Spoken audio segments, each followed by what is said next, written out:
பரிசுத்த ஆவியானவர் ஆண்டவரே ஒவ்வொரு பிள்ளைகள் மேல் ஆண்டவரே கடந்து வர என் தேவன் கிருபை செய்யுங்க. உங்க முகமுகமாய் தரிசிக்கணும், உம்மை தொட்டு பார்க்கணும், உங்களை தடவி பார்க்கணும் ஆண்டவரே. உங்க பாதத்தை ஆண்டவரே முத்தம் செய்யணும் ஆண்டவரே. உங்க பாதத்தை என் கண்ணீரால் கழுவணும் ஆண்டவரே. உம்முடைய பாதத்தை ஆண்டவரே என் கூந்தலாய் துடைக்கணும் ஆண்டவரே. ஒவ்வொரு பிள்ளைக்கும் அப்படியாப்பட்ட ஆண்டவரே வரங்களை நீ தந்துருமானு செபிக்கிறோம் ஆண்டவரே. ஆவியானவர் ஆண்டவரே இந்த வாரம் ஆண்டவரே அப்பா இந்த நாள் ஆண்டவரே இந்த பரிசுத்த ஆராதனை ஆண்டவரே ஆவியானவர் ஆண்டவரே இடங்கொள்ளாதபடி ஆண்டவரே நீங்க ஆவியை ஊற்றே தேவன் கிருபை பாராட்டுங்க சுவாமி. இயேசு நாம் செபிக்கிறோம் நல்ல பிதாவே.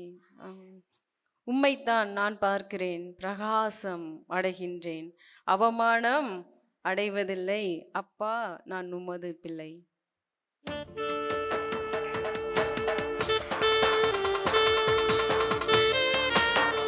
உண்மைத்தான நம்பியிருக்கை, உண்மை என்று யாரும் இல்லையப்பா. அற்புதம் செய்யுங்கப்பா எங்க வாழ்க்கையில.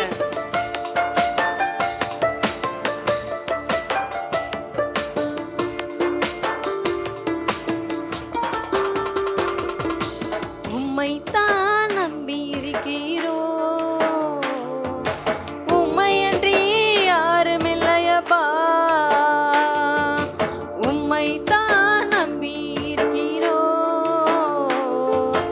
உண்மை என்று யாரும் இல்லையப்பா.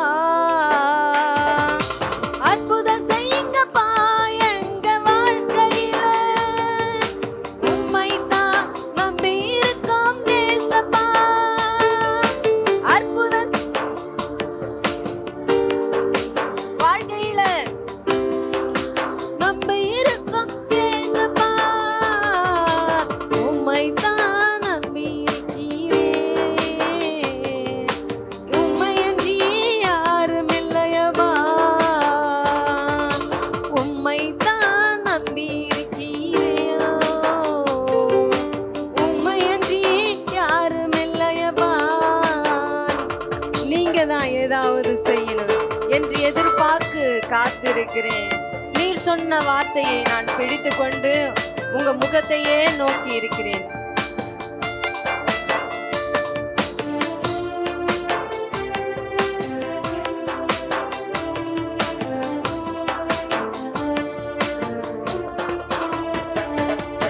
நீங்க தான் ஏதாவது செய்யணும் என்று எதிர்பார்த்து காத்து நிற்கிறோம். நீங்க தான் ஏதாவது செய்யணும் என்று எதிர்பார்த்து காத்து நிற்கிறோம்.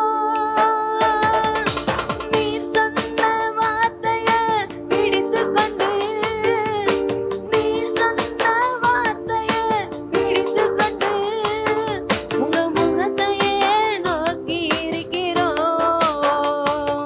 உங்க முகத்தையே நோக்கி இருக்கிறோம்.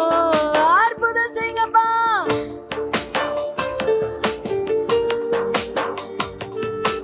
உம்மைத்தான் நம்பி இருக்கோம் ஏசப்பா.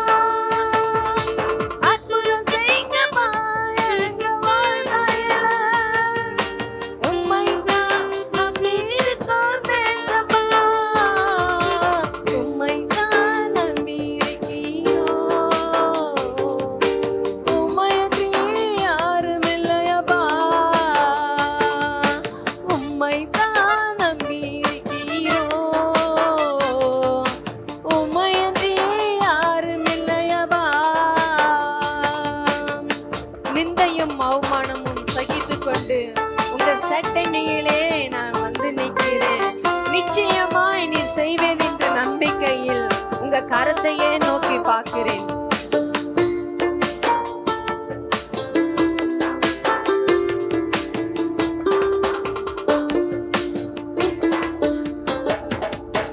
நிந்தையும் அவமானமும் சகித்து கொண்டு உம் சேட்டணியலிலே வந்து நிற்கிறோம். நிந்தையும் அவமானமும் சகித்து கொண்டு உங்க சேட்டணியலிலே வந்து நிற்கிறோம்.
இன்னைக்கு என்ன நாள்னு தெரியுமா?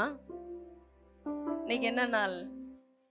பெந்தேகோஸ்து நாள், அப்படிதானே? ஆமாவா? அப்ப அவங்கள எதிர்பார்த்துட்டு இருந்தாங்களா? இப்ப நீங்க எப்படியே வந்துட்டீங்க, ஓகே பரவாயில்ல, சரியா? அங்க பாத்தீங்கன்னா நான் சொன்ன மாதிரி என்னன்னா, எக்ஸாம் எழுதுறவங்க நான் கண்டிப்பா நான் ஃபெயில் ஆயிடணும் எக்ஸாம் எழுதுவாங்களா? ஒவ்வொரு எக்ஸாம்லயும் நான் கண்டிப்பா இந்த இதுல வந்து நான் என்ன பண்ணணும், ஃபெயில் ஆயிடணும் எழுதுவீங்களா? ஆ, ஒரு கல்யாணமே பண்றீங்க, ஒரு குடும்பமே நடத்துறீங்க, கண்டிப்பா நான் என்ன பண்ணக்கூடாது, வாழ்க்கையில முன்னேறவே கூடாது அப்படின்னு நினைப்பீங்களா? நினைப்போமா? ஒரு என்னன்னா மூளை வளர்ச்சி இல்லாதவங்க கூட என்ன தெரியுமா நினைப்பான், நான் எழுந்து நடக்கணும், நான் எல்லாத்தையும் போல இருக்கணும் அப்படிதான் நினைப்பான், அப்படிதானே? அப்ப நீங்க இன்னைக்கு வந்தவங்க கண்டிப்பா அந்த பெந்தேகோஸ்து நாள்ல ஊற்றினது போல இன்னைக்கு நான் எதாச்சும் உங்கள்ட்ட இருந்து நான் பெற்றுக்கொள்ள போகணும், வரங்களை பெற்றுக்கொள்ளணும், நான் போவேன், உனக்காக நான் தேற்றவாளரை அனுப்புவேன் என்று சொன்ன தேவன் அப்படிதான். ஆனா உங்களை எல்லாத்தையும் இன்னைக்கு தேற்ற வந்திருக்கா, உங்களை ஆற்ற வந்திருக்கிறா, உங்களை அரவணைக்க வந்திருக்கா. வியாதிகள் ஓடுது, பிரச்சனைகள் போடுது அப்படின்னு விசுவாசம். இன்னைக்கு எல்லாம் யாருமே சும்மா இருக்கக்கூடாது. என்ன பண்ண, உங்க பலம் எவ்வளோ பலம் இருக்குதோ அவ்வளோ பலத்துக்கு நீங்க என்ன பண்ண போறீங்க? அன்னைக்கு ஆகாரம் சும்மாவா கத்துனா என்ன, எப்படி கத்துனா? அங்க வனாந்தரம், பயங்கரமான வனாந்தரம். கட்டின புருஷனை என்ன பண்ணிட்டான், தண்ணியை கொடுத்து முறுக்கி போயிட்டு வடி அப்படின்ட்டான். ஆனா அங்க என்ன பண்றாரு, அவள் சத்தமிட்டு கூப்பிடுறா. ரொம்ப பயங்கரமா, ரொம்ப அந்த வலி எவ்வளோ வலி இருக்குமோ. ஒருத்தன் ஆக்சிடென்ட் ஆகி எப்படி கத்துவான், ஐயோ சாமி நான் ஆக்சிடென்ட் ஆகிட்டேன் அப்படின்னா சொல்லுவான், எப்பா என்னை யாராச்சும் வந்து காப்பாத்துங்க அப்படின்னு என்ன பண்ணுனா சுத்து வென்ற கிராமத்துல என்ன பண்ணி கேட்குற மாதிரி என்ன பண்ணுவான், கத்துவான்.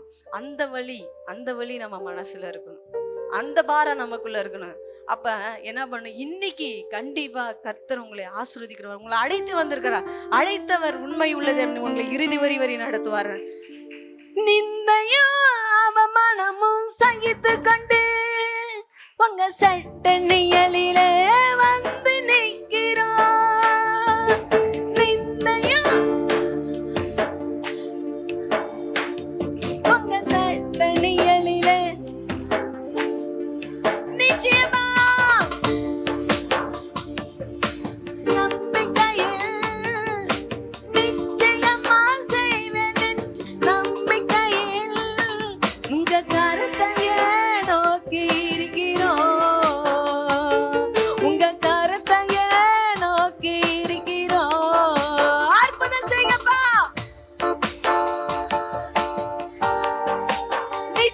அற்புதம்.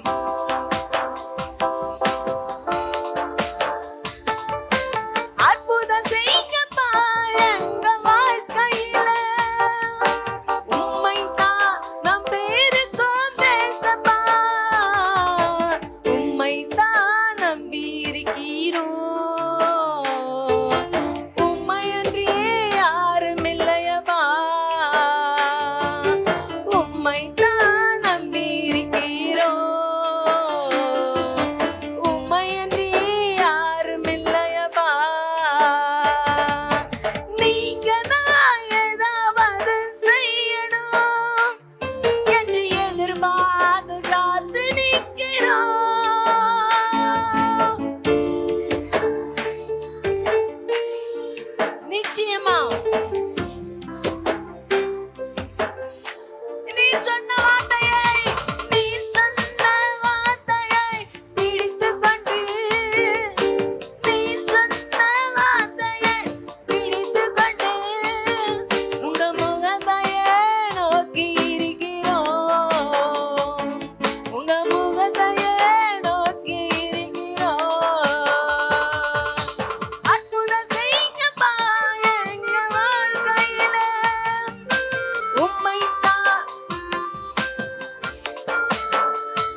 வனாந்தரத்துல அவன் என்ன கூப்பிடுறா?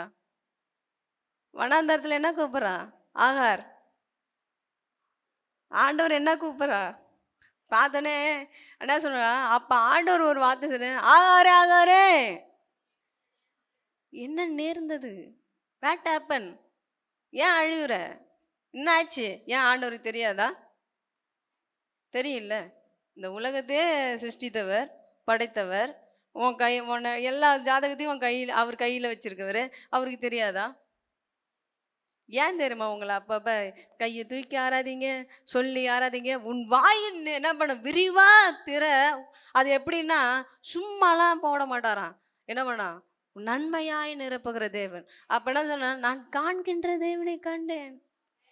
ஏன் குருடன் உட்காந்து கிடக்குது? இத்தனை வருஷமா உட்காந்து, இன்னைக்கும் உட்காந்து கிடக்க வேண்டியதானே? உட்காந்துருக்கலாம்ல. நம்ம ஆளுங்க உடம்பு சரியில்லைனாலும் என்ன பண்ணுவாங்க? உடம்பு நோகுது, உடம்பு வலிக்குது, தலை அப்படியே சுற்றுது, அப்படியே கால் வலிக்குது, இடுப்பெல்லாம் அப்படியே பூட்டு பூட்டாக கைட்டுது அப்படின்னு சொல்லுவோம். சொல்லுவோமா சொல்ல மாட்டோமா?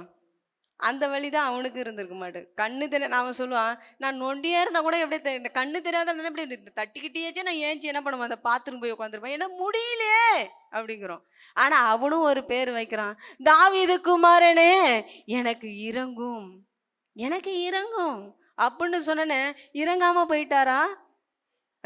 அந்த கண்ணு தெரியாதவனுக்கு அவர் தாவீது குமாரன்னு தெரியுது. நம்ம 2 கண்ணு வச்சிருக்கோம், 2 காது வச்சிருக்கோம், ஒரு வாய் வச்சிருக்கிறோம். எப்படிங்க கூப்பிட முடியும்? ஆவியானவரே எனக்குள்ள இறங்கி வாரும். நான் அப்ப என்ன பண்ண? எழுந்து நடக்கணும், குதிச்சு பாடணும். உண்மைதான் நாங்கள் நம்பியிருக்கோம். உண்மை வென்று வேற யாரையும் நான் நம்ப மாட்டேன், போக மாட்டேன். உங்களை தான் நம்பியிருக்கேன். ஒரு கடன் காசு கேட்கறதுக்கு நம்ம ஒரு இடத்துல நின்று நிலகாலம் நிற்கும் போது வாங்குறோம்ல, அந்த பாரம் இங்கே இருக்கணும், அந்த ஏக்கம் இங்கே இருக்கணும். நீ கொடுத்தாதான் போவான்னு சொல்லும்படி, நீ வந்தாதான் அந்த இடத்த விட்டு நான் நவருவேன். அன்னைக்கு மோசே என்ன பண்ண? நடந்து போகும்போது, எப்பா இனி எந்த தூதனை எல்லாத்தையும் நீ அனுப்பிச்சி விடு, நான் போகவே மாட்டேன். என்ன மாட்டேன்? நடந்து போ, ஒரு அடி கூட நடக்க மாட்டேன். நீர் என்னோடு கூட வார்கள், அப்போ நான் நீ எனக்குள்ள வாங்க, அப்போ நான் எடுத்து விட்டு போங்கிறேன். நீ எனக்குள்ள வாங்க, எனக்குள்ள வாங்க, என் வீட்டுக்குள்ள வாங்க. என்ன பண்ண? நான் கை விட்டு செய்கிற வேலையில வாங்க. அப்பதான் கர்த்தவங்களை ஆசீர்வதிக்கிறாரு. இப்ப சொல்லலாமா? நிந்தையும் அவமானமும் சகித்து கொண்டு உங்க சட்டணிகளிலே வந்து நிற்கிறோம்.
நமக்கு எதிரி யாரு?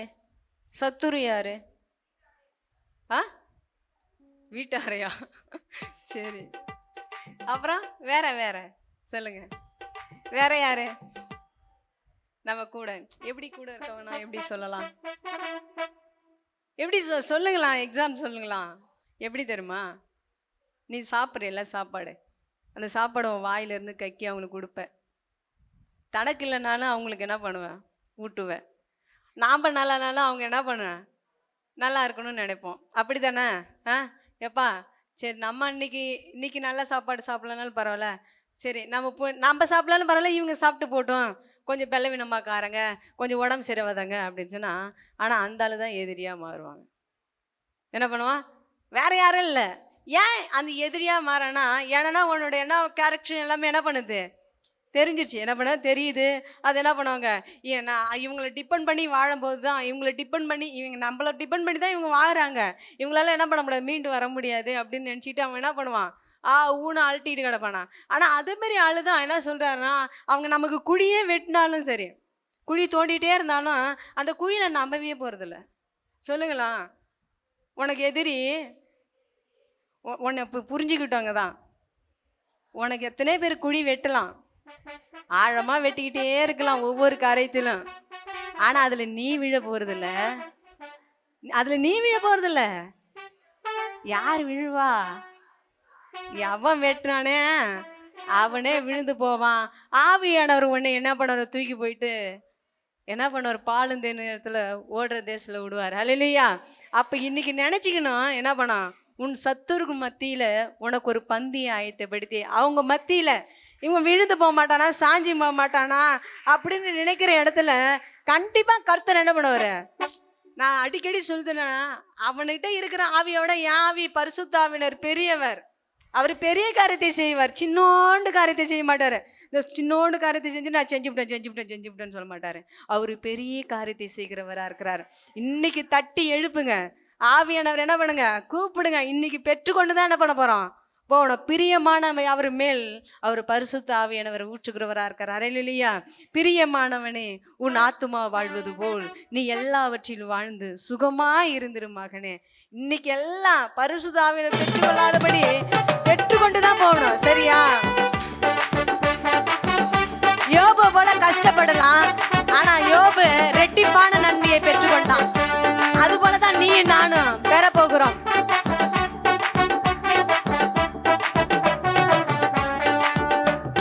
பிரியமானவனே, உன் ஆத்துமா வாழ்வது போ நீ எல்லாவற்றிலும் வாழ்ந்து சுகமாயிரு மகனே. பிரியமானவனே, உன் ஆத்துமாய் வாழ்வது போ நீ எல்லாவற்றிலும் வாழ்ந்து சுகமாயிரு மகனே. வாழ்க்கை என்பது போராட்டமே, நல்லதொரு போராட்டமே.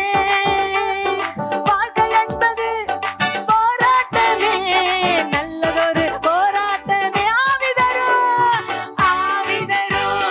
பட்டயத்தை, ஆவிதரும் பட்டயத்தை எடுத்து போராடி வெற்றி பெறு, எடுத்து போராடி வெற்றி பெறு. பிரியமானவனே, உன் ஆத்துமாய் வாழ்வது போ நீ எல்லாவற்றிலும் வாழ்ந்து சுகமாயிரு மகனே. பிரியமானவனே, உன் ஆத்துமாய் வாழ்வது போ நீ எல்லாவற்றிலும் வாழ்ந்து சுகமாயிரு மகனே. பிரயாணத்தில் மேடு உண்டு, பள்ளங்களும் உண்டு. உன் வாழ்க்கையில எத்தனை கஷ்டங்கள், போராட்டங்கள் இருக்கலாம். இதெல்லாம் சகித்து கொண்டு என் தேவன் பரிசுத்த ஆவியானவர் உங்களை நிரப்ப வல்லவரார். தாண்டிடுவாய், மிதித்திடுவாய், தாண்டிடுவாய். மண்கால்கள் உனக்குண்டு மறவாதே, மண்கால்கள் எனக்குண்டு மறவாதே. பிரியமானவனே, உன் ஆத்துமாய் வாழ்வது போ நீ எல்லாவற்றிலும் வாழ்ந்து சுகமாயிரு மகனே. பிரியமா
மேலே சுகமாயிரு மகனே.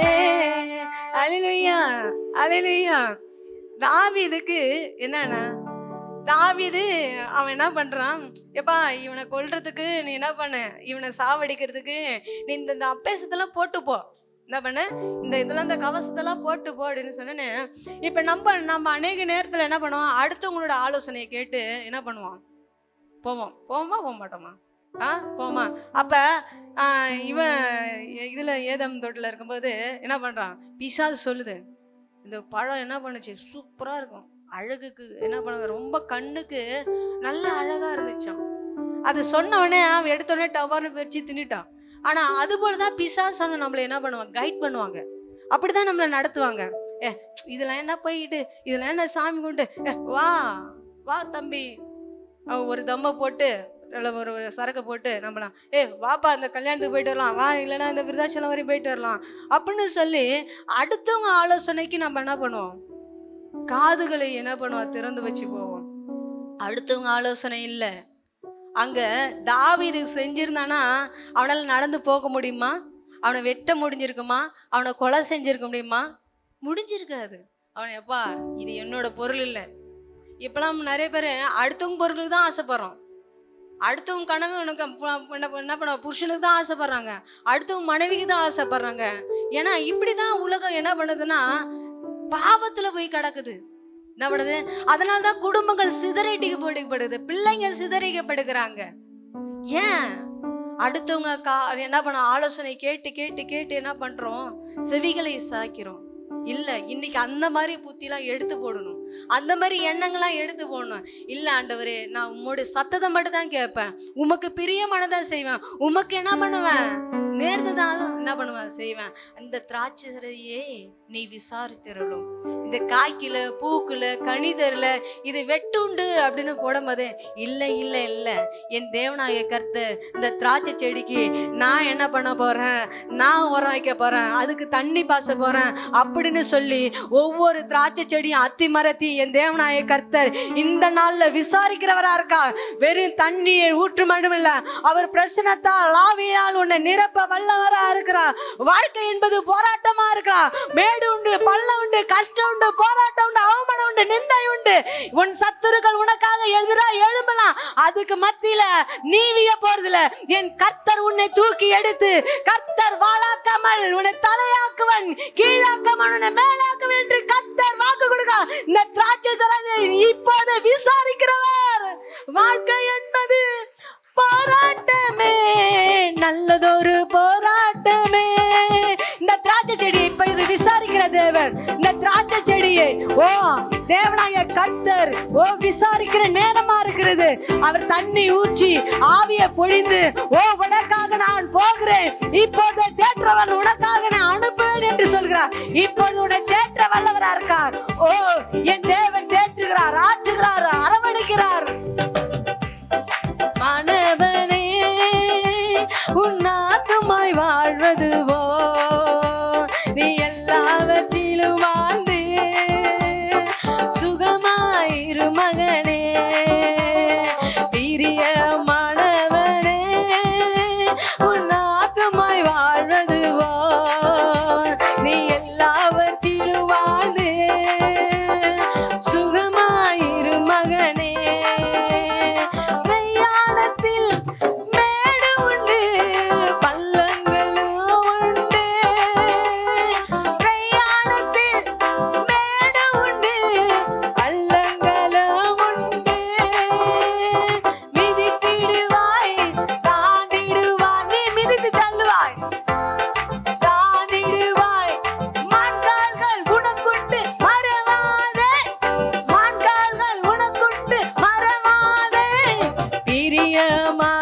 பிரியமான யாவர் மேல் உன் ஆவியை ஊற்றுகிற தேவன். இந்த திராட்சை செடி இப்போது விசாரிக்கிற நேரம். தோட்டக்காரர் வேற யாரும் இல்லை, என் ஆண்டவர் இயேசு கிறிஸ்து பரலோகத்திலிருந்து உங்க ஆராதனைக்கு தூதர் கூட்டலாம் எழுப்பி நின்று உங்களோடு சேர்ந்து ஆவியானவர் இந்த பெந்தகோஸ்து நாளில எப்படி ஆவியானவர் உலாவி கொண்டு ஒவ்வொரு பிள்ளைகளோடும் நாக்கு இரண்டாய் பிரிந்தது போல இப்போது சுகம், பலன், ஆரோக்கியம் அப்படியேப்பட்ட சத்துவத்தை கொடுக்கிறார். ஆவியானவர் வரபோது இடகொள்ளாதபடி உன்னை பெருகுவேன் உன்னை பெருகுவேன் என்று சொல்கிறார். ஆவியானவர் வரும்போது கர்த்ததாமே உன்னை இடமாற்றுதல் ஆவியானவர் கட்டப்பட்ட சூழ்நிலை. பேதுரு ஆவியானவர் அனுப்பப்பட்டு சிறைசாலையில் இருந்து வெளியே கொண்டு வந்தது போல நீ சிறையிருப்புல கிடக்கலாம், வியாதியில கிடக்கலாம், வறுமையில கிடக்கலாம், கடன் பிரச்சனையில கிடக்கலாம். இப்போது ஆவியானவர் அது எல்லாவற்றையும் மாற்றி கொடுக்கிறவரா இருக்காரு.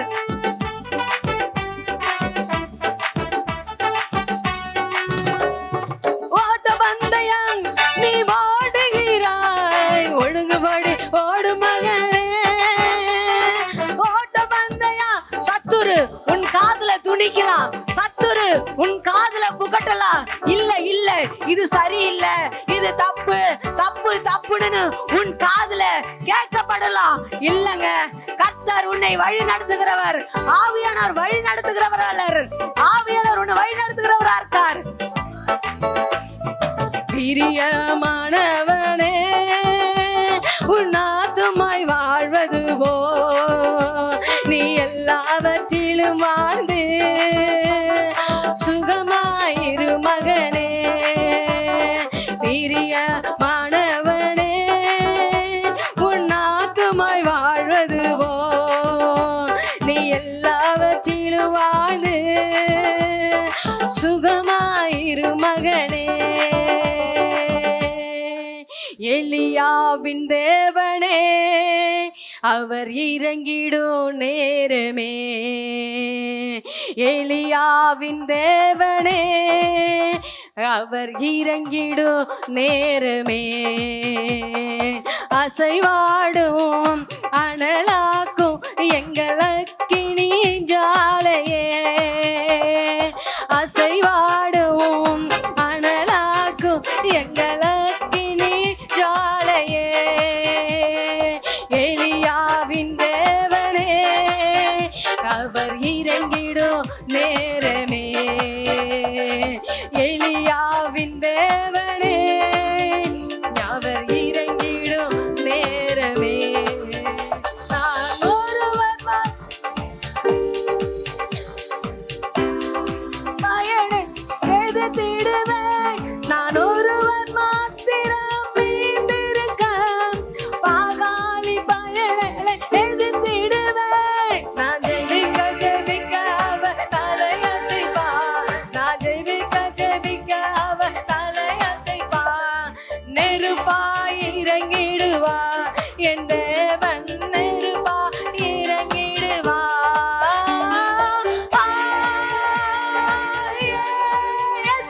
இப்போது இருக்கிற தேவன், இப்போது அசைவாடுகிற தேவன். ஒவ்வொருத்தரையும் வஸ்திர தொங்கலை தொடுங்க. ஓ எறும்புகள் பற்றி எரிடுது, இதோ அக்கினியை போட வந்தேன், இப்போது பற்றி எரிகிறது. அசைவாடு அனலாக்கு எங்கள் அக்கினி ஜுவாலையே, அசைவாடும் அனலாக்கு எங்கள் அக்கினி ஜுவாலையே. எலியாவின் தேவனே, எலியாவின் தேவனே அவர் இறங்கிடும் நேரமே, எலியாவின் தேவனே அவர் இறங்கிடும் நேரமே. வழிமாறி கீழ்த்தட்டில் படுத்தாலும் வார்த்தை தேவன் நம்மை பின்தொடர்வா. வழிமாறி வார்த்தை தேவன் நம்மை பின்தொடர்வா. நான் கடலில் அலை நோக்கி குதித்தாலோ, நான் கடலை அலை நோக்கி குதித்தாலோ மீனை கொண்டு மீட்பா என் ஜீவனை. இப்போது மீட்கிற தேவனா இருக்க, அந்த திராட்சை செடியை விசாரிக்கிறவரா இருக்க. ஓ இன்னைக்கு அழுதத்துக்கு புலம்பனத்துக்கு ஓ நேராக இந்த திராட்சை செடியை இப்போது தோட்டக்காரர் வருகிறார் உன்னை விசாரிக்க. ஏன் மகனே, ஏன் மகளே, ஏன் கலங்கி தவிக்கிற? இல்ல உன் ஆவியானவர் வரங்களால் நிரப்புகிறவர் வல்லமுள்ள தேவன். கரங்களை தட்டி கொண்டு வல்லமுள்ள தேவன். இல்ல சும்மா இருக்கா? தட்டி எழுப்பு பேசுங்க. ஆண்டவர்கிட்ட பேசுங்க, ஆராதிக்கிறவங்க ஆராதிங்க. இல்ல இல்ல, பத்தாது பத்தாது பத்தாது. ஓ அக்கினியை போடுகிறார், ஓ அக்கினியை போடுகிறார், அக்கினியை போடுகிறார். ஓ பெந்தகோஸ்துல எப்படி நடந்தது? இப்போது இப்போது இப்போது தட்டி எழுப்புது சீயோன் குமாரத்திலே கம்பீரித்து கம்பீரித்து ஆரவாரம் ஆரவாரம். ஓ thank you Jesus. ஆவியானவர் உலாவுகிறார் உலாவுகிறார் உலாவுகிறார், தொடுகிறார் தொடுகிறார். உன்னை தொடுகிறவன் என் கண்மணியை தொடுகிறான் என்று சொன்ன தேவன் அப்படியே ஒவ்வொரு சரீரத்திலும் காணப்படுகிற எல்லா சரீரத்தில காணப்படுகிற எல்லா உபாதைகளும், ஓ காணப்படுகிற அந்த குடும்பத்துல இருக்கிற கவலைகள் போராட்டங்கள் இப்போது ஆவியானவர் உங்களை நிரப்ப நிரப்ப நிரப்ப. ஓ அழுத்தம் வேண்டாம், அழுத்த வேண்டாம். லகுவா லகுவா லகுவா லகுவா லகுவாய் உங்க மனதை லகுவாய் மாற்றுகிறார், லகுவாய் மாற்றுகிறார், லகுவாய் மாற்றுகிறார். ஆவியானவரே இப்போதே இறங்கி வருகிற தேவன். எங்க எங்க ஆவியானவர் உண்டோ அங்க விடுதலை, அங்க விடுதலை, அங்க விடுதலை விடுதலை விடுதலை விடுதலை விடுதலை விடுதலை விடுதலை விடுதலை விடுதலை. ஓ thank you Lord. இப்போது name of the Jesus. ஆவியானவர் ஒவ்வொரு மேலும் ஒவ்வொரு மேலும் ஒவ்வொரு மேலும், ஓ அவன் மகிமையுள்ள கரம் ஒவ்வொரு மேலும். ஓ பரிசுத்த ஆவியானவர் வஸ்திர தொங்கல், ஓ வஸ்திர தொங்கல். ஓ உனக்கு ஒரு தேற்றவன் அனுப்புவேன் என்று சொன்ன தேவன் அப்படியே உனக்கு ஒரு தேற்றவன் அனுப்புகிறார், அப்படியாப்பட்ட தேற்றவன் அனுப்புகிறார். ஆவியானவர் ஆவியானவர் சும்மா நிக்காத சிஸ்டர் பிரதர், சும்மா நிக்காத. இது உனக்குரிய நேரம், இது உனக்குரிய நேரம். ஓ ஓ thank you Jesus. ஆவியானவரே தாவீது குமாரனே, தாவீது குமாரனே எங்க பிள்ளைக்கு நீங்க இறங்கும் ஆண்டவரே. அப்பா தாவீது குமாரனே என் பிள்ளைக்கு நீங்க இறங்குமா. எப்பதான் இப்போது ஊற்று கண்கள் திறக்கப்படட்டும். அப்பா வறண்ட நிலங்கள் ஆண்டவரே வயல்வெளியாய் மாற்றுறது, வயல்வெளிகளை மாற்றுது. வறண்ட நிலத்தை என் தேவன் பயிர் நிலமாய் மாற்றுகிறார். ஓ அப்பா வாய்க்கால தண்ணீரை பார்க்க முடியல, வாய்க்கால தாக்க பன்னீரை பார்க்க முடியல, ஆனாலும் வாய்க்காலை நிரப்புகிற தேவன், வாய்க்காலை நிரப்புகிற தேவன். ஓ அமைதியா இருக்காத. இல்ல இல்ல, பரிசுத்த ஆவியானவர் உனக்காக வெயிட் பண்றாரு, பரிசுத்த ஆவியானவர் உனக்காக வெயிட் பண்றாரு. யாருக்காக நீங்க காத்திருக்கலாம்? மனிதனுக்காக காத்திருக்கலாம். ஆனா என் பிதாவனாவர் உனக்காக காத்திருக்கிறார், உனக்காக காத்திருக்கிறார். அவருக்கு இடம் கொடு, அவருக்கு இடம் கொடு. நீ ஒப்பு கொடு, ஒப்பு கொடு. ஆவியான நிரப்ப ஆசைப்படுகிறார். உன்னை எடுத்து வனாந்தரத்துக்கு அல்ல, வனாந்தரத்துக்கு அல்ல, ஆவியானவர் உன்னை இடம் மாற்றிக் கொண்டு பாலும் தேனும் ஓடுகிற தேசத்துக்கு உன்னை தூக்கி போகிறார், கொண்டு போகிறார். ஆவியானவர் ஆவியானவர் ஆவியானவரே உண்மை ஆண்டவரே, ஏசப்பா உண்மை ஆண்டவரே. நான் நெருக்கப்பட்டு ஒடுக்கப்பட்டு ஆண்டவரே உங்க சமூகத்தில் இருக்க ஆண்டவரே. நான் இன்னமும் குந்தி குந்தி நடக்கூடாது ஆண்டவரே. அப்பா ஆண்டவரே நீர் ஆண்டவரே, அப்பா பரிசுத்த ஆவியினால் ஆண்டவரே எங்க பிள்ளைகள் ஒவ்வொரு பிள்ளைகளுக்கும் ஆண்டவரே கவலை என்கிற அந்த இடம் தேவையில்ல, போராட்டுகிற அந்த இடம் தேவையில்ல, அப்பா சமாதானங்கிற அந்த இடம் தேவையில்ல. நீ பரிசுத்த ஆவியினால் ஆண்டவரே அப்பா கொண்டு போய் இடம் மாற்றி ஆண்டவரே நீர் எங்க பிள்ளைகளை மூடி மறையும் ஆண்டவரே. அப்பா நீர் ஆண்டவரே எப்பதான் இப்போதான் திறக்கப்படட்டும், ஊற்று கண்கள் திறக்கப்படட்டும், குன்றுகள் பிளக்க செய்யட்டும் ஆண்டவரே. அக்கினி உன் மேல பற்றாத பாதுகாக்கிறவர். ஓ thank you Jesus. நன்றி ராஜா, நன்றி அப்பா. ஆவியே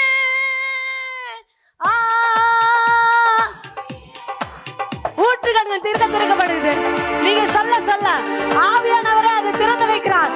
மூடப்பட்ட கதவுகள் திறக்கப்படுகிறது. அப்பா பூட்டப்பட்ட ஆண்டவரே அப்பா தாப்பால்கள் முறிக்கப்படுகிறது.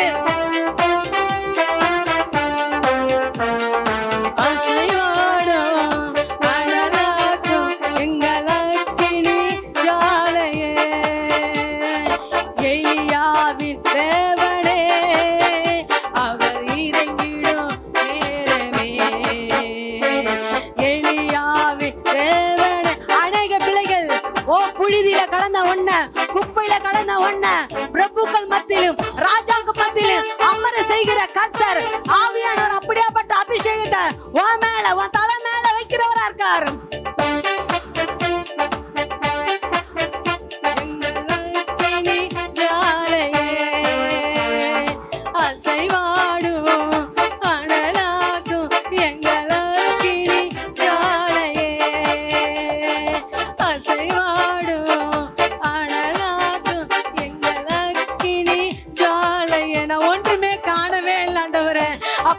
நான் ஒன்றுமே காணல, என்னோட வாழ்க்கையில ஒரு அற்புதத்தை காணல, ஒரு அதிசயத்தை காணல. ஏனென்றா ஆண்டவரே, நான் சாவ போற நேரத்துல இந்த திராட்சை சதியை இப்போது விசாரிக்கிறவர் என் கர்த்தர் இப்போதே வருகிறார். உன் திராட்சை செடியை உன்னை விசாரிக்கிறதுக்காக என் தேவனாய கர்த்தர் சிங்காசனத்திலிருந்து இறங்கி வந்து உன் தேவனாய கர்த்தர் உன்னை ஆசீர்வதிக்கிறவரா இருக்கா, உரம் கொடுக்கிறார், தண்ணீர் பாசுகிறார், அதுக்கு எஃபர்ட் எடுக்கிறார், அது மேல உன் மேல கரிசனத்தை எடுக்கிறார். இப்போத உன் மேல ஒரு கரிசனம், உன் மேல ஒரு தரிசனம், உன் மேல ஒரு தீர்க்க தரிசனத்தை தேவனாய கர்த்தர் கொடுக்க வல்லவரா இருக்கா. ஏனென்றா மனிதன் விசாரிக்கல, என் பரம தகப்பன் உன்னை விசாரிக்க வந்திருக்கா பரலோகத்திலிருந்து.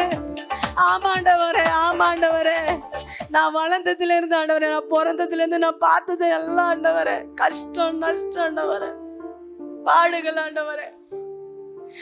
மற்றவங்க என்னை கைட் பண்றது ஆண்டவரே அதிகம்.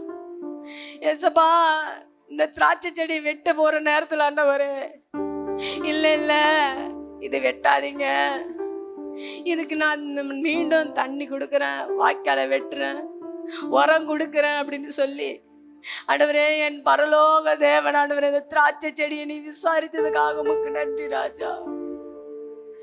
ஏசப்பா, நீ எங்களை விசாரிக்கிற தேவனா இருக்கிறீங்களா ஆண்டவரே? நீங்க சொன்ன மாதிரியே உங்களுக்கு நான் ஒரு தேற்றவளை அனுப்புவேன் என்று சொன்னேன் ஆண்டவரே. தண்ணீர் பார்க்கல ஆண்டவரே, மழையை பார்க்கல ஆண்டவரே, உரத்தை பார்க்கல ஆண்டவரே. அப்பா, உன்னத பாத்திரத்துல நீ வைத்த ஆண்டவரே, அப்பா பிரபுக்கு அமர மாதிரி அந்த இடத்துல ஆண்டவரே, ராஜாக்கு அமர இடத்துல ஆண்டவரே, இந்த திராட்சை செடியை அமர வைத்ததுக்காக உமக்கு நன்றி ராஜா. இந்த திராட்சை செடியை விசாரித்த என் தேவன், ஓ பரிசுத்த ஆவியானவர், இடம் கொள்ளாதபடி உன்னை ஆசீர்வதிப்பேன் என்று வாக்கு கொடுக்கிறார். நீ புழுதியில கலந்திருக்கலாம், குப்பையில கலந்துக்கலாம், ஒதுக்கப்படலாம், தள்ளப்படலாம், நீ வேசிப்ளோடு சொல்லிருக்கலாம். இல்ல, நீ உகர்ந்த பாத்திரத்துல உட்காருவாய், உன் அமர்ந்து உன் சிப்பாய்கள் உட்கார இடத்துல நீ உட்காருவாய். அப்படியாய்ப்பட்ட உன்னதமான என் தேவன் உனக்கு செய்ய வல்லவரா இருக்கிறார், செய்ய போதுமானவரா இருக்கார். எலியாவின் தேவனே, அவர் இறங்கிடும் நேரமே, எலியாவின் தேவனே, அவர் இறங்கிடும் நேரமே, அசைவாடும் அனலாக்கும் எங்கள் அக்கினி ஜாலையே, அசைவாடும் அனலாக்கும் எங்கள் அக்கினி ஜாலையே, எலியாவின் தேவனே, அவர் இறங்கிடும் நேரமே, எலியாவின் தேவனே, அவர் இறங்கிடும் நேரமே.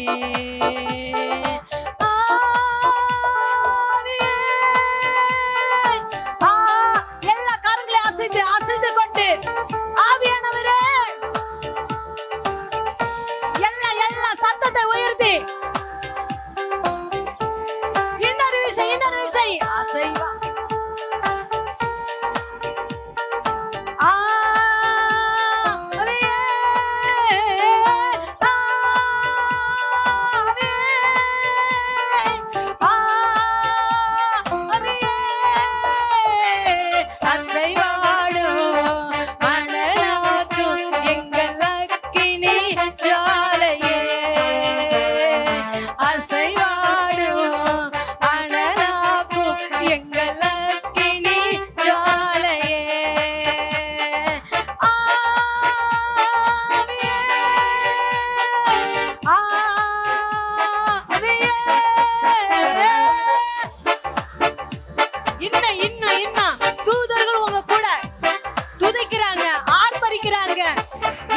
உன்னதமான தேவன் இந்த திராட்சை செடியை விசாரிக்க வந்ததாக அவங்களும் ஆராதிக்கிறாங்க.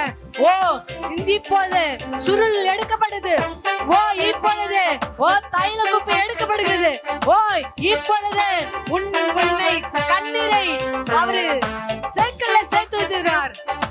அசைவாடும் அனலாக்கும் எங்கள் அக்கினி ஜுவாலையே. புத்தக சுருள் எடுக்கப்படுகிறது. ஓ தேங்க்யூ ஜீசஸ். அன்னைக்கு ராஜாவுக்கு தூக்கம் வரல, அந்த புத்தகத்தை எடுத்து முருதகாய்க்கு, அன்னைக்கு முருதகாய்க்கு, ஓ தேங்க்யூ ஜீசஸ், தேங்க்யூ ஜீசஸ். ஒரு எதிரி வந்து தோன்றுனா, இல்ல இல்ல அவனுக்கு கிடைச்சதோ முத்திரை, மோதிரம், பாதரட்சை. ஆண்டவர் எழுது, ஓ ராஜா ஏறுன அந்த குதிரையை கொடுத்தார். ஓ எதிரிகள் எத்தனை பேர் இல்ல இவனுக்கு தூக்கு மரம்னு நினைக்கலாம். இல்ல என் தேவன் உனக்கு தூக்கு மரம் இல்ல, உனக்கு முத்திரை மரம். ராஜா ஏறின குதிரை, ஓ ராஜா உதுட்டு உனக்கு உடைய தர வல்லவரா இருக்கார்.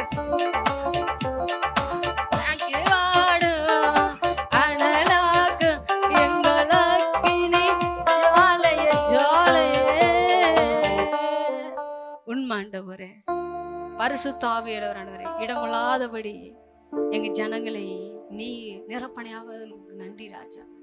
இந்த திராட்சை செடி ஆண்டவரே விசாரித்து ஆவியால் நிரப்பி கனி கொடுத்து, பூ கொடுத்து, கனி கொடுத்து, அது ஆண்டவரே அப்பா மற்றவங்களுக்கு சாட்சியா வழுத்ததுக்காக உமக்கு நன்றி ராஜா. இது மலட, இது காய்க்காது, இது பூக்காது, இது கனி தராது, இது வெட்டி போடணும் அப்படி இந்த சூழ்நிலை இல்லை. என் கர்த்தரே பரம தகப்பன் பரலோகத்தில் இந்த இறங்கி வந்து இந்த திராட்சை செடியை விசாரித்தபடியாக உமக்கு நன்றி ராஜா. நன்றி நன்றி நன்றி நன்றி ராஜா. என்னை விசாரித்ததுக்காக உமக்கு நன்றி ராஜா. எனக்கு ஒரு தேட்டரோல அனுப்பினதுக்காக உமக்கு நன்றி ராஜா. ஓ தூக்கம் வராத நேரத்துல அந்த சுருளை எடுத்து நீ பார்த்தது பட அவனுக்கு பாதரட்சை, முத்திரை, மோதிரம், ராஜா ஏதின குதிரையை நீ கொடுத்ததுக்காக அது போல என் பிள்ளைகளுக்கு உடுத்துறதுக்காக உமக்கு நன்றி ராஜா. புழுதியில கலந்த என் பிள்ளைகளை பிரபுக்கு மத்தியிலும் ஆண்டவரே அமர செய்த கர்த்தர் ஆண்டவரே, அப்படியா உமக்கு நன்றி செலுத்துகிறோம் ஆண்டவரே. நன்றி ராஜா. Thank you Jesus. ஆவியானவர் நீர் ஆஸ்வதிக வேலைப்படுத்துங்க. இயேசு நாமத்தில் ஜெபிக்கிறோம் நல்ல பிதாவே. உட்காரலாம்.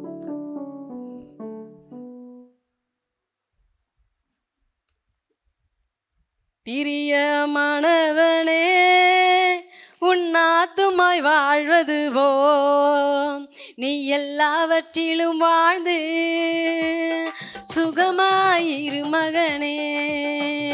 பிரியமானவளே உன்னாத்துமாய் வாழ்வதுவோ நீ எல்லாவற்றிலும் வாழ்ந்து சுகமாயிரு மகனே. வாழ்க்கை என்பது போராட்டமே, நல்லதொரு போராட்டமே. வாழ்க்கை என்பது போராட்டமே, நல்லதொரு போராட்டமே. ஆவிதரும் பட்டயத்தை, ஆவிதரும் பட்டயத்தை எடுத்து போராடி வெற்றி பெறு, எடுத்து போராடி வெற்றி பெறு. பிரியமானவனே உன்னாத்துமாய் வாழ்வதுவோ நீ எல்லாவற்றிலும் வாழ்ந்து சுகமாயிரு மகனே. பிரியமானவளே உன்னாத்துமாய் வாழ்வதுவோ நீ எல்லாவற்றிலும் வாழ்ந்து சுகமா இருமகளே, இருமகளே. கண்டிப்பா கர்த்ததாமே உங்களை ஆசீர்வதிப்பார். இந்த திராட்சை செடியை விசாரித்தவர். ஏன்னா மனுஷன் விசாரித்த, நான் தான் இந்த திராட்சை செடியை விசாரித்தேன், நான் தாண்டா இவனுக்கு என்ன பண்ணேன், நல்ல சட்டை உடுத்துறதுக்கு ஒரு இதை கற்றுக் கொடுத்தேன், இவனுக்கு நல்லா என்ன பண்ண குடும்பம் நடத்துறதுக்கு நான் தான் இவனுக்கு என்ன பண்ண கற்றுக் கொடுத்தேன் அப்படின்னு சொல்லி காட்டுவாங்க. ஆனால் அந்த திராட்சை செடியை விசாரிக்கிறதுக்கு என் தேவன் உன்னதமானதில் வந்தாராம். நிறைய பேர் சொல்லுவாங்க இவங்க ஆசீர்வாதமாக இருக்க முடியாது, இவங்க வளர மாட்டாங்க, பெருக்க மாட்டாங்க, இவங்க விழுந்து போவாங்க, சாஞ்சி போவாங்க அப்படின்னு நினைக்கிற நேரத்தில் அந்த என்ன பண்ணுறாராம், அந்த திராட்சை செடியை விசாரித்து என் தேவன் பூத்து காத்து பூமியை நிரப்பும்படி நன்றாய் என்ன பண்ணணும், அந்த திராட்சை ரசம் பிசைஞ்சு. அந்த திராட்சை செடி ரசம் எங்கே இருக்குமா, சும்மா சாதாரண வீட்டிலாம் இருக்காது, எங்கே இருக்கும், ராஜா வீட்டில் ராஜா பானம் பண்ணுகிற அந்த பாத்திரத்தில் உன்னை வைக்க வல்லவராக இருக்கிறார். அல்லேலூயா, அல்லேலூயா. ஆமென். உட்காரலாம். எல்லாம் என்ன பண்ணுங்க, நல்லா வைராகமாக இருக்கணும். என்ன பண்ணணும்? வைராகமாக இருக்கணும். யார் டச் பண்ணாலும் என்ன பண்ணக்கூடாது, விழாமல் கடவுளுக்குன்னு என்ன பண்ணணும், வைராகமாக இருக்கும்போது கடவுள் என்ன பண்ண வரோம், உன் தலையை உயர்த்துவார். கண்டிப்பாக உயர்த்துவார். மனிதருக்கு முன்னாடி உன் தலை என்ன பண்ணாது, வெக்கப்பட்டு போகாது. கர்த்தரை நோக்கி பார்க்குற முகம் பிரகாசம் அடையும், வெக்கப்பட்டு போகாது. கர்த்தரை நோக்கி கூப்பிடுற வாய் என்ன பண்ணாது, அது வெறுமனையாக வராது. என்ன பண்ணாது, அதுக்கு வேண்டியதை அது செஞ்சுட்டு தான் என்ன பண்ணும், வரும். அப்போ அவர் மேலே பற்றுதலாக இருங்க, அவர் மேலே நம்பிக்கையாக இருங்க. உங்களுக்கு கை வலி, கால் வலி, குடும்பத்தில் பிரச்சனையா, நீங்கள் சொல்லுங்கள், ஏசு ரத்த ஜெயம், ஏசு ரத்த ஜெயம். எல்லாவற்றையும் என்ன பண்ணுங்க, மாற்றி கொடுக்குன்னு சொல்லுங்கள். கர்த்தர் உங்களை ஆசீர்வதிக்கிறவராக இருக்கார். அறிவிப்பு நேரம். காதுலூர்கள் கேட்க கடவுள்கள், அதுபடி நடக்கிறவர்களே பாக்கியவதிகள், பாக்கியவான்கள். வாரந்தோறும் என்ன பண்ணுது, உங்களுக்கு வெள்ளிக்கிழமை ப்ரேயர் நடக்குது, அதில் கலந்து கொள்ளுங்க.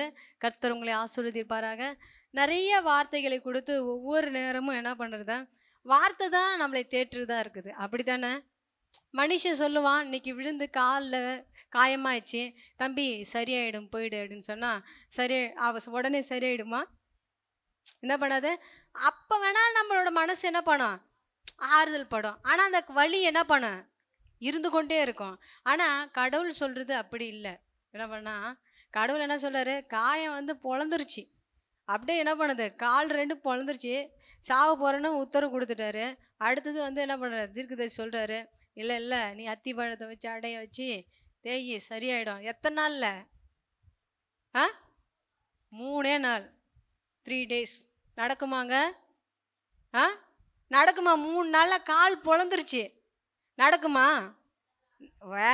யாராலையும் முடியாது, மனுஷனால முடியாது. ஆனால் என் தேவனால் கூடும். ஹல்லேலூயா, ஹல்லேலூயா.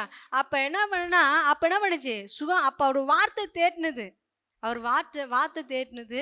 அப்போ ஒவ்வொருத்தரும் வார்த்தைகளை எடுத்துக்கொண்டு போகும்போது கர்த்தர் உங்களை ஆசீர்வார். அநேக வார்த்தைகள் சொல்லும்போது உங்கள் காதில் நீங்கள் அநேக வார்த்தை வெறும் துக்க செய்தியே கேட்டிருக்கலாம், இல்லை களிப்பின் சத்தம் கேட்க சொல்லுவார். அப்படிலாம் நிறைய வார்த்தைகள் ஆண்டவர் என்ன பண்ணுறாரு, ஒவ்வொரு ஊழியக்காரங்கள் மூலயமா ஒவ்வொரு வித்தியாசமாக என்ன பண்ணுறாரு, பேசுகிறவராக இருக்கார். கர்த்தர் உங்களை ஆசீர்வதிப்பாராக. மாதத்தில் முதல் ஞாயிற்றுக்கிழமை உங்களுக்கு திருவிருந்து ஆராதனையிலே அதில் கலந்து கொள்ளுங்க. அதுபோல் 3வது ஞாயிற்றுக்கிழமை உங்களுக்கு திருவிருந்து ஆராதனை இருக்குது, அதுலேயும் கலந்து கொள்ளுங்க. மாதத்தில் முதல் சனிக்கிழமை உங்களுக்கு என்ன பண்ணுறது, உபவாச கொடுக்க இருக்குது, அதில் கலந்து கொள்ளுங்க. மாதத்தில் முதல் வெள்ளிக்கிழமை நைட் ப்ரேயர் இருக்குது. இந்த வாரத்தில் என்ன பண்ணுது, அடுத்த வாரத்தில் உங்களுக்கு இருக்கும், சரிங்களா? அதில் என்ன பண்ணுங்க, கலந்து கொள்ளுங்க. கர்த்தர் உங்களை ஆசீர்வதிக்கிறவராக இருக்கார். அடுத்த வாரம் என்ன Sunday, 5th Sunday, children Sunday. ஏன்னா என்ன பண்ணுங்க, சின்ன பசங்களாம் என்ன பண்ணுவாங்க, வாங்க இன்றைக்கி யூத் பிள்ளைங்க வருவாங்க, அவங்களுக்கு என்ன பண்ணலாம், 4 வார்த்தையை சொல்லும்போது தான் இன்றைக்கி யாரும் என்ன பண்ணல, எல்லாம் மட்டை எடுத்துகிட்டு கிளம்பிட்டாங்க. சரி, இருந்தாலும் கர்த்தர் என்ன பண்ணுவார், ஆசீர்வதிப்பாராக. நம்ம இன்றைக்கி வந்து செய்தி நேரம். காதுலோர்கள் கேட்க கடவர்கள், அதுபடி நடக்கிறவர்கள். உங்களுக்கு ஞாபகம் இருக்குதா, போன வருஷமும் சார் தான் மெசேஜ் கொடுத்தாரு. அப்படிதான் சார் தான் என்ன பண்ணார், மெசேஜ் கொடுத்தாரு. சார் தான் நம்மளுக்கு நினைவு கூறுனர் மாதிரி இருந்துச்சு. நான் கேலாண்டில் குறிச்சி வந்து இன்றைக்கி பெந்தகோஸ்து நாளே அப்படின்னு சொல்லிட்டு, சரி இன்றைக்கி சார் தான் அப்படின்னு சொல்லிட்டு, பரவாயில்ல. கர்த்தர் என்னன்னா அவர் முன்குறிக்கிறவராக இருக்கார். அழைத்தவர் உண்மையுள்ள தேவன், அவர் இறுதி வரி நடத்துவார் என்று நான் விசுவாசிக்கிறேன். அவரை கரங்களை தட்டி நம்ம அழைப்போமாக. நாம் தலைகளை தாழ்த்தி ஆண்டவரை நோக்கி பார்ப்போம். எங்கள் கண்மலையும் எங்கள் மீட்பருமாயிருக்கிற எங்கள் கர்த்தாவே, என் வாயின் வார்த்தைகளும் எங்கள் எல்லாருடைய இருதயத்தின் தியானமும் உம்முடைய சமூகத்திலே ஏற்புடையதாக இருப்பதாக. ஆமென். இன்றைக்கு பெந்தகோஸ்தே திருநாளாய் இருப்பதனாலே பெந்தகோஸ்துக்கு சம்பந்தமான ஒரு தலைப்பை தான் நான் உங்களோடு பகிர்ந்து கொள்கிறேன். அதுதான் பலிபீடம், ஆல்டர். எத்தனை பேருக்கு பலிபீடம்னா என்னன்னு தெரியும்?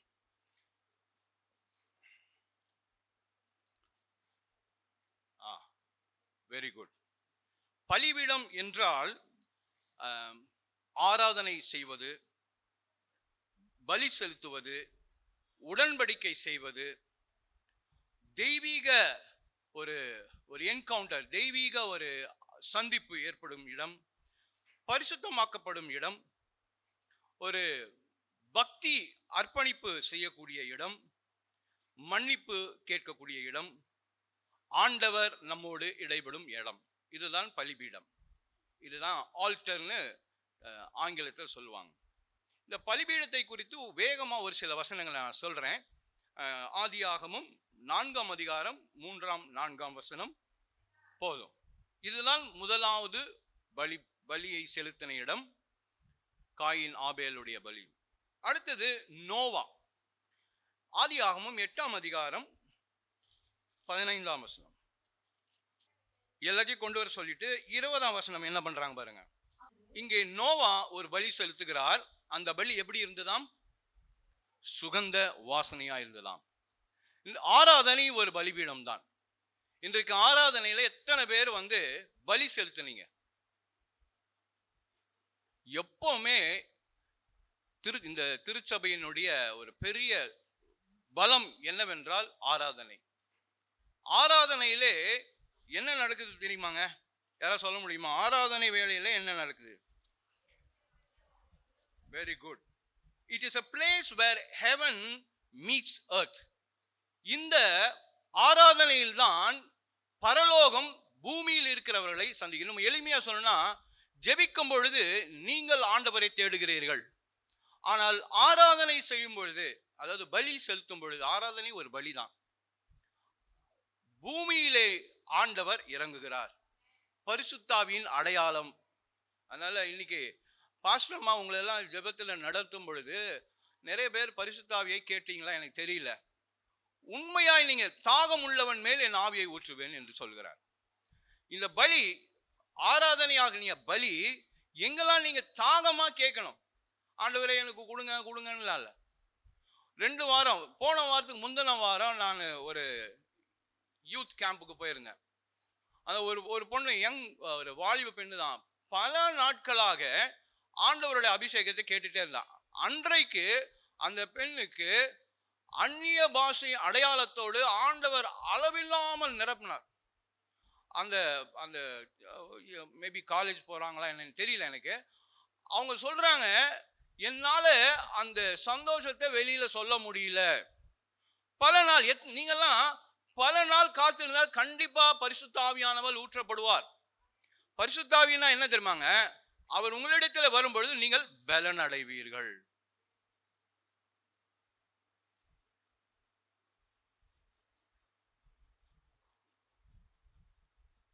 ஆண்டவரை சந்திக்கும் இடம்தான் பலிபீடம்.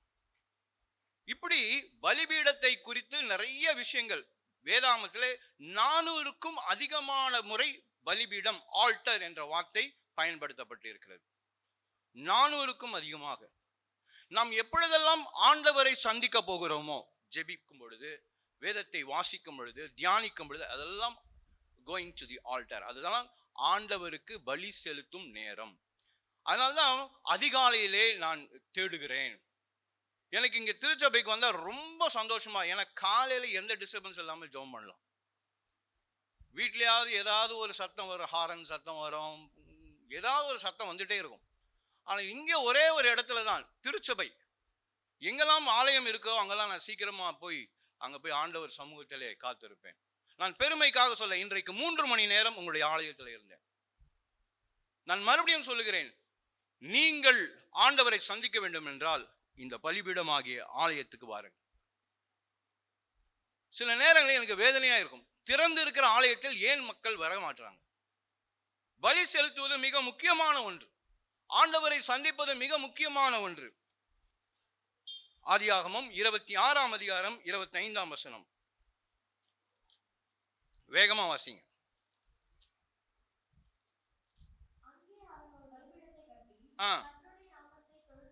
பாருங்க, எந்த ஒரு முக்கியமான ஆட்களா இருந்தாலும் ஒரு பலிபீடத்தை கட்டுகிறார்கள். ஏன் இதை செய்கிறார்கள்? நீங்களும் நானும் நம்ம வீட்டில் ஏதாவது பலிபீடம் வச்சிருக்கிறோமா? நம்ம வீட்டில் தூங்குறதுக்கு ஒரு இடம் இருக்கும், சமைக்க ஒரு, எல்லாத்துக்கும் ஒரு இடம் இருக்கும். ஜெபிக்க ஒரு இடம் உண்டா? தயவு செய்து இன்னைக்கு அந்த இடத்தை நியமிங்கள்.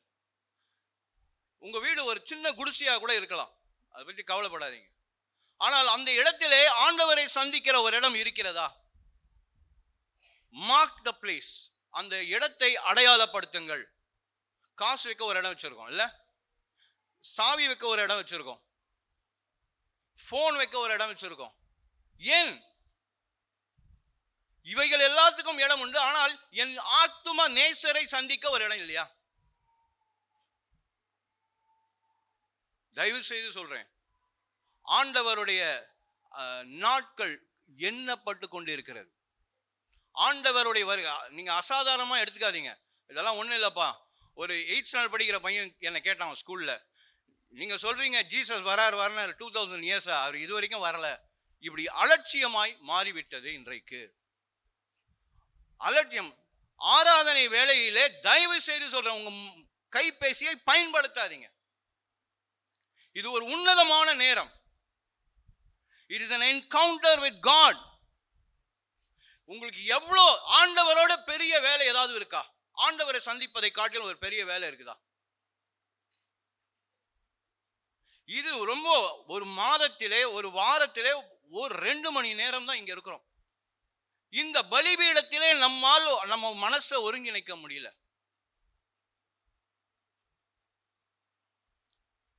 ஆதியாகமம் 28ஆம் அதிகாரம் 16ஆம் வசனம்.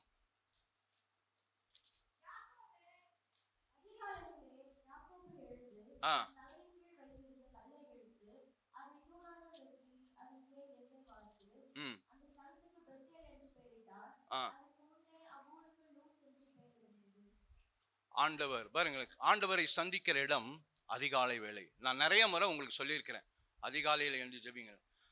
சம்மர்லாம் எல்லாம் தூங்குறீங்க, ரொம்ப வேதனையா இருக்கு, ரொம்ப வேதனையா இருக்கு. கிறிஸ்தவர்கள் என்று தயவு செய்து சொல்லிக்காதீங்க. ஒரு கிறிஸ்தவர் என்றால் அதிகாலையிலே பலிபீடத்தை தேடி போக வேண்டும். யாக்கோபு எப்படி ஜெபம் பண்ணாருன்னு பார்த்துருக்கீங்க. மத்தியானத்துல ஜெபம் பண்ணல, அதிகாலையிலே போராடி ஜெபித்த ஒரு இடம் பலிபீடம். உங்களுடைய பலிபீடம் எப்படி இருக்குது? உங்களுக்கு பலிபீடம் உண்டா? யோசிச்சு பாருங்க, நீங்கள் எப்படி பலி செலுத்துகிறீர்கள்? யாத்ராகமம் புத்தகம் 17ஆம் அதிகாரம்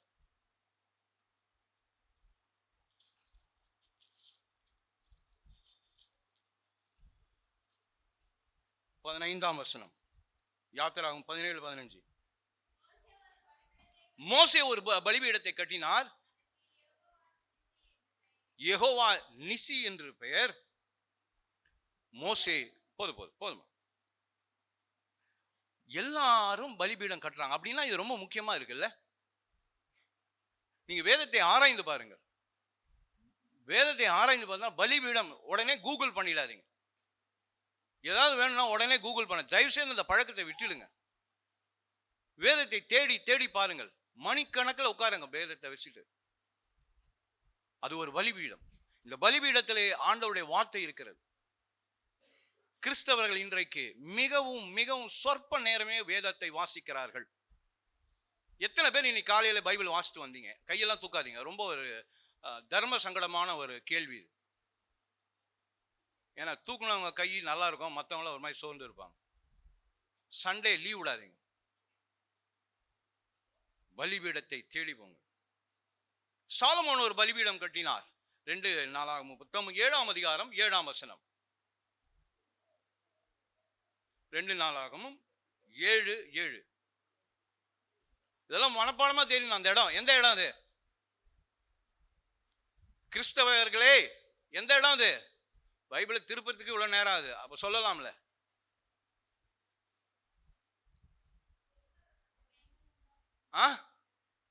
வாசிங்க. வெண்கல பலிபீடம் ரொம்ப முக்கியம். பலிபீடத்திலே வெண்கல பலிபீடம் ரொம்ப ரொம்ப முக்கியமானது. யாத்திராகமம் புத்தகம் 27ஆம் அதிகாரத்துல நீங்க படிச்சீங்கன்னா ஒரு பலிபீடம் ஆல்டர் எப்படி கட்டணும்னு ஆண்டவர் மோசேக்கு சொல்லியிருப்பார். அங்க போயிட வேண்டாம். வெண்கல பலிபீடம் கட்டினார். வாசிமா.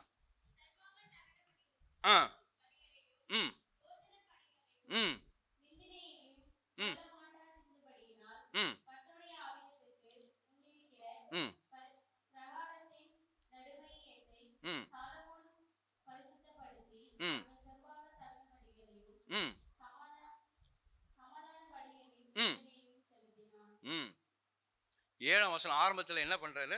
வாசிங்க. சாலமோன் உண்டாக்கின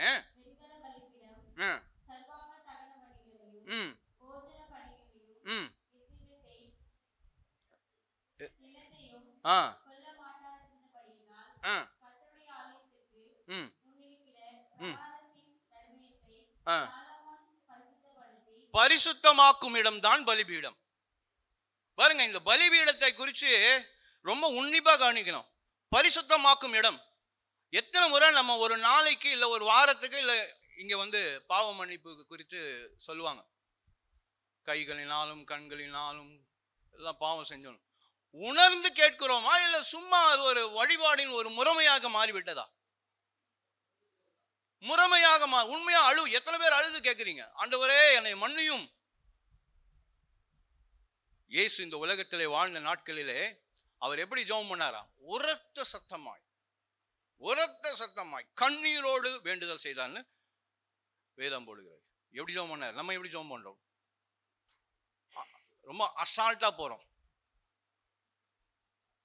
பலிபீடத்துக்கு போகும்பொழுது ஒரு நல்ல பாட்டு இருக்கு, மேபி பாஸ்டம்மா எனக்கு அப்புறமா பாடி காட்டுவாங்க.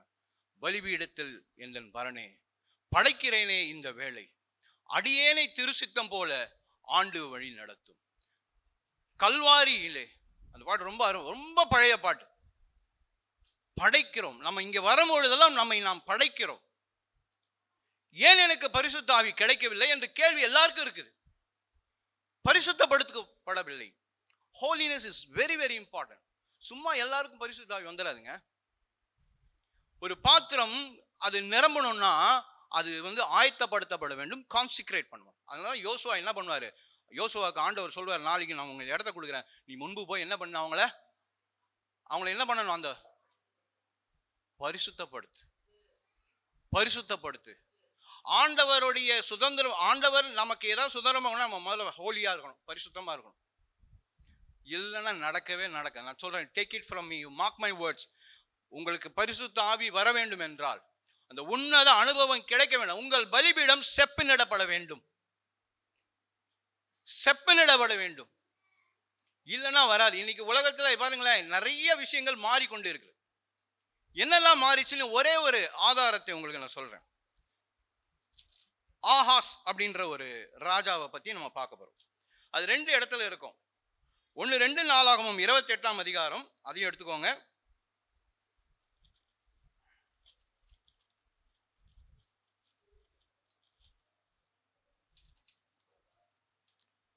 ஆஹாஸ்னு ஒரு மனிதன் இருப்பான்.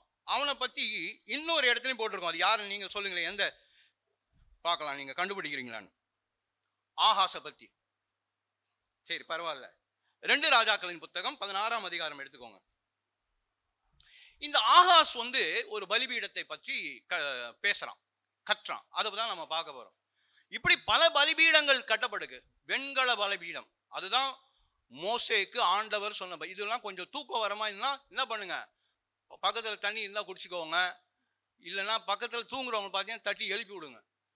சர்ச்சுக்கு தூங்கவே வராங்க. இங்க இருந்து எனக்கு நல்லா தெரியும் யாராலும் தூங்குறாங்க. ரொம்ப கஷ்டமா இருக்கும். பல ஆயத்தம் செய்து ஆராதனை கூட அவங்க அவ்வளோ ஆராதனை பாட்டை செலக்ட் பண்ணி அவ்வளோ பண்ணி பண்றாங்க. கத்த வேண்டியதா இருக்கு. அவங்க குரலோட இந்த ஜன குரல் அதிகமா இருக்கும். யோசபாத், ஆண்டவர் யோசபாத்துக்கு சொல்றாரு, என்ன சொன்னாரு தெரியுமா?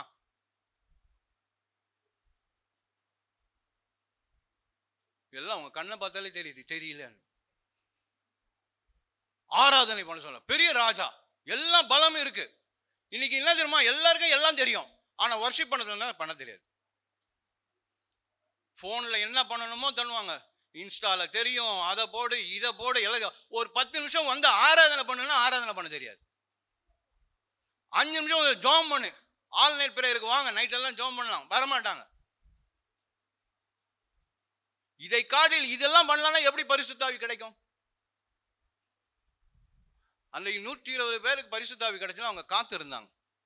They were waiting on the Lord. ஆண்டவருக்காக காத்து இருந்தாங்க. யோவேல் சொல்றாரு, மாம்சமான யாவர் மேலே நான், இந்த பசங்களுக்கு கூட பரிசுத்த ஆவி கிடைக்கும், சின்ன பசங்களும் கிடைக்காதுன்னு நினைக்கிறேன். மாம்சமான யாவர் மேலும் என் ஆவி, அந்த பிள்ளைங்க மட்டும் ஆண்டவரே எனக்கு பரிசுத்த ஆவியை கொடுங்கன்னு கேட்டப்ப they will be filled with the Holy Spirit. சின்ன பசங்களுக்கும் கிடைக்கும், பெரியவங்களுக்கும் கிடைக்கும். சோக்கால் ரொம்ப பரிசுத்தவான்கள் என்று காட்டப்படுகிறார்கள், அவருக்கு கிடைக்காது. தங்களை பரிசுத்தமா அப்படி ப்ரொஜெக்ட் பண்ணிட்டு ரொம்ப சரி. இந்த ஆகாஸை குறித்து நம்ம பார்க்கலாம். 1ஆம் வசனம். இந்த ஆகாஸ் 16 ஆண்டுகள் ஆண்டு கொண்டார். வாசிங்க 1ஆம் வசனம். மைக் யூஸ் பண்ணுமா. சின்ன வயசு தான், ரொம்ப கம்மி வயசு தான். ஸோ வாலிபர்கள் இன்னைக்கு வருவாங்கன்னு நினைச்சேன். வாலிபர்களை தேட வேண்டிய காலம் ஆகிவிட்டது. அதான் அவங்க சொன்னாங்க, மட்டையை தூக்கிட்டு போயிட்டாங்கன்றாங்க.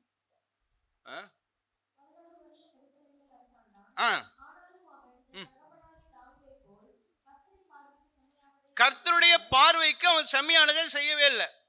அவனுக்கு மாடல் யார் தருவாங்க? தாவீது தான். நமக்கு மாடல் எல்லாம் இந்த பைபிள் தான். இதை சுமந்தால் இந்த வார்த்தை உங்களை சுமரும். If you carry me, I will carry you. Bible கேரின்னா தூக்கிட்டு அலையிறது கிடையாது. வார்த்தையை தாவீது சொல்ற, வார்த்தையை இருதயத்தில் வைத்து வைத்தேன். மனப்பாடம் செய்யறது, அதை பத்தி பேசுறது. எந்த சூழ்நிலையிலும் வசனத்தை பேசணும். வாசிங்க.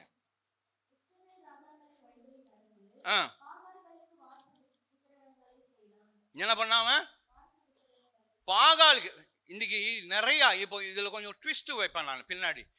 ஏன் இந்த ஆகாசு இதெல்லாம் செஞ்சான், என்ன பண்ணான், எங்கிருந்து இவனுக்கு இந்த ஐடியாலாம் வந்துச்சுன்னு பின்னாடி நம்ம பார்க்கலாம். வாசிங்க.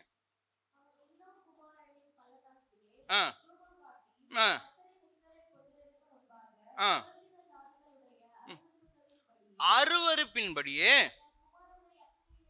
என்ன பண்ண, பிள்ளைங்களை பலி கொடுக்குறான்.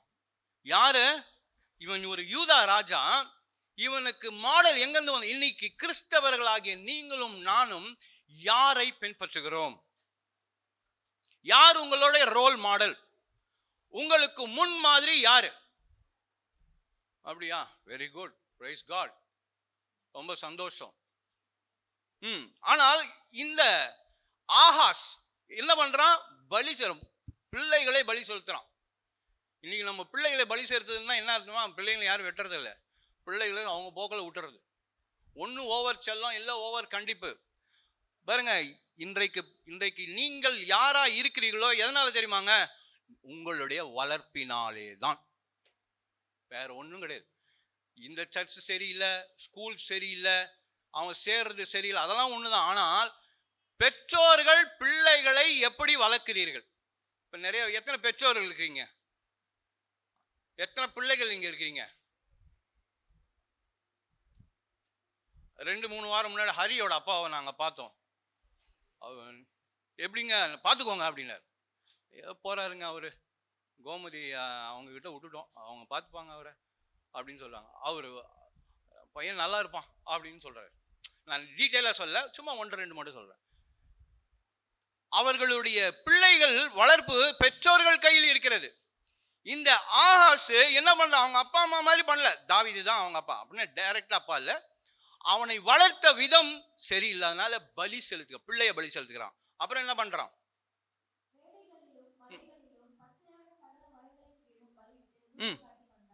எங்கெங்கெல்லாம் பலி செலுத்தக்கூடாதோ அங்கெல்லாம், இப்ப நம்ம என்ன தெரியுமா பண்றோம்? எங்கெல்லாம் போகக்கூடாதோ, எங்கெல்லாம் எதை செய்யக்கூடாதோ அதை தான் நம்ம செஞ்சுட்டு இருக்கிறோம். பொதுவா நான் கிளாஸ் எடுக்கும்போது சொல்லுவேன், நீங்க எங்கெங்கெல்லாம் போகக்கூடாத இடத்துல போறீங்க எழுதுங்க அப்படின்னு. நீங்க எழுதுவீங்களா? எழுதுங்களேன். எங்கெல்லாம் ஆண்டவருக்கு பிரியமில்லாத எந்தெந்த இடத்துல எதெல்லாம் நீங்க செஞ்சீங்க இது வரைக்கும், தைரியம் இருந்தா எழுதுங்க. கிறிஸ்தவர்களுக்கு என்ன தெரியுமா? நல்லா கேட்க தெரியும். கேட்டு கேட்டு கேட்டு இங்க கேட்கிறோம், யூடியூப்ல கேட்கிறோம். யூடியூப் ஷார்ட்ஸ்னு ஒன்று, 1 நிமிஷத்துல செய்தி சொல்லிடுறாங்க. ஒரே நிமிஷத்துல. சில பேர் அதுல வல்லுநர்கள் ஆகிவிட்டாருங்க. 1 நிமிஷம் செய்தி சொல்றதெல்லாம் அப்படி அதுல அப்படி சொல்லிட்டாங்கன்னா, எனக்கு இன்னைக்கு ஆண்டவர் என்னோட 1 மினிட்ல பேசினாரு. மோசே 40 நாள் காத்திருந்தார் ஆண்டோடைய வார்த்தையை கேட்பது. 40 நாள், 40 days. இயேசுவானார் 40 நாள் உபவாசம் பண்ணார். இயேசுவான அதிகாலையிலே ஆண்டவரை இருட்டோட தேடினார், வெயிட் பண்ணிட்டார். இன்றைக்கு நம்மளுடைய பலிபீடம் எப்படி இருக்கிறது? எங்க போகிறோம்? ஞாயிற்றுக்கிழமை மட்டும் ரொம்ப தீவிரவாதிகளா இருக்கிறோம். திங்கட்கிழமை சனிக்கிழமை வரைக்கும் எப்படி இருக்கிறோம்?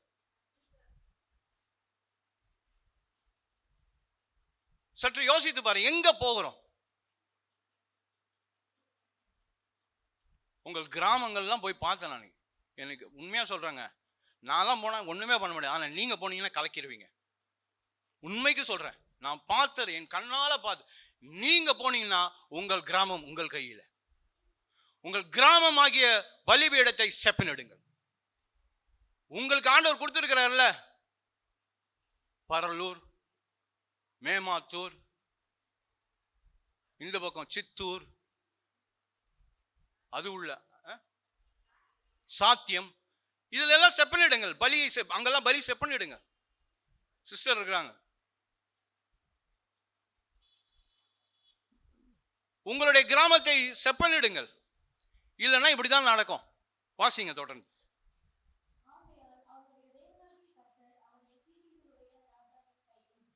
யார் கையில ஒப்பு கொடுத்தாரு?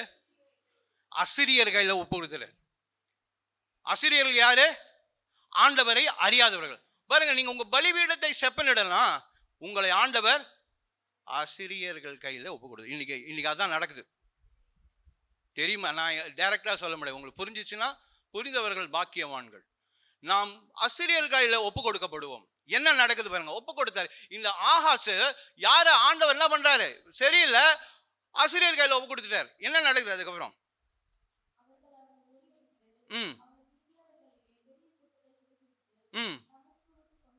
எங்க போறாங்க? தமஸ்குவுக்கு கொண்டு போறாங்க. இப்போதான் பாருங்க, ரொம்ப உன்னிப்பா கவனிக்கணும். நீங்க கொஞ்சம் தூங்குனீங்கன்னா கூட நான் என்ன சொல்றேனே தெரியாது. ஒரு செகண்ட் தூங்குனீங்கன்னா அதுக்கப்புறம் புரியாது. இப்போ எங்க போறாரு? தமஸ்குவுக்கு போறாரு.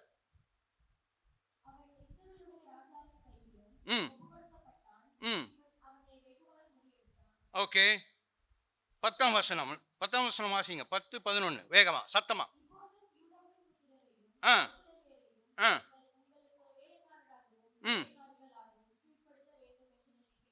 16, 10, 11.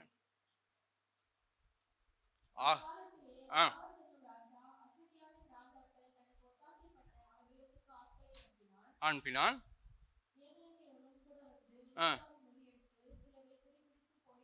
ஓகே, ம்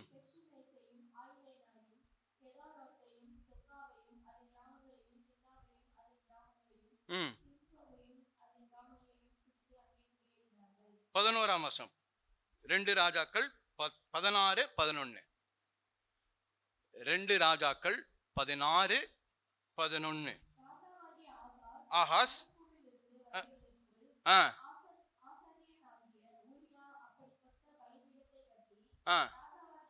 இப்போ இந்த ஆகாசு ஒரு பலிபீடத்தை பார்க்கிறான். ரொம்ப அழகா இருக்குது. அவன்கிட்ட இருக்கு வெண்கல பலிபீடம் இருக்கு. ஆனா இங்க ஒரு பலிபீடத்தை பார்க்கறான். நம்ம எப்பவுமே எதையாவது பார்த்தோன்னா ஈர்க்கப்படுவோம். பாத்தீங்களா? இன்னைக்கு ஐபிஎல் நிறைய பேர் ஈர்த்துச்சு. சில பேர் ரொம்ப கவலை, ஐயோ சிஎஸ்கே வரலையே, ஐயோ மும்பை இந்தியன் வரலையே அப்படின்னு ரொம்ப கவலை. சில பேர் சில விஷயங்கள் ஈர்க்கிறது. இந்த ஆகாஸ் ராஜா அங்க ஒரு பலிபீடத்தை பார்க்கறான். அது அவனை ரொம்ப கவர்ந்துக்கிறது. சில பேருக்கு பைக்ஸ் ரொம்ப பிடிக்கும், சில பேருக்கு கார்ஸ் ரொம்ப பிடிக்கும், சில பேருக்கு ட்ரெஸ் ரொம்ப பிடிக்கும், சில பேருக்கு ஒவ்வொருத்தருக்கும் ஒவ்வொன்று பிடிச்சு அது ரொம்ப ஈர்க்கும்.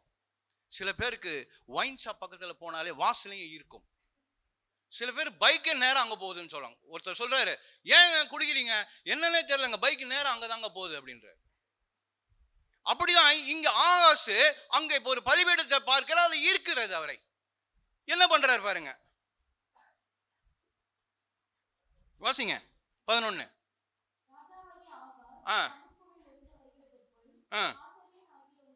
உரியாவை கூப்பிடுறாரு. உரியா அங்க வாப்பா, நான் ஒரு பலிபீடத்தை பார்த்தேன், அதே மாதிரி கட்டு. இன்னைக்கு என்ன தெரியுமாங்க, மக்களுக்கு அதே மாதிரி வேணும். பரிசுத்தாவி மாதிரியே ஏதாவது ஒண்ணு உள்ள வரணும். என்னது?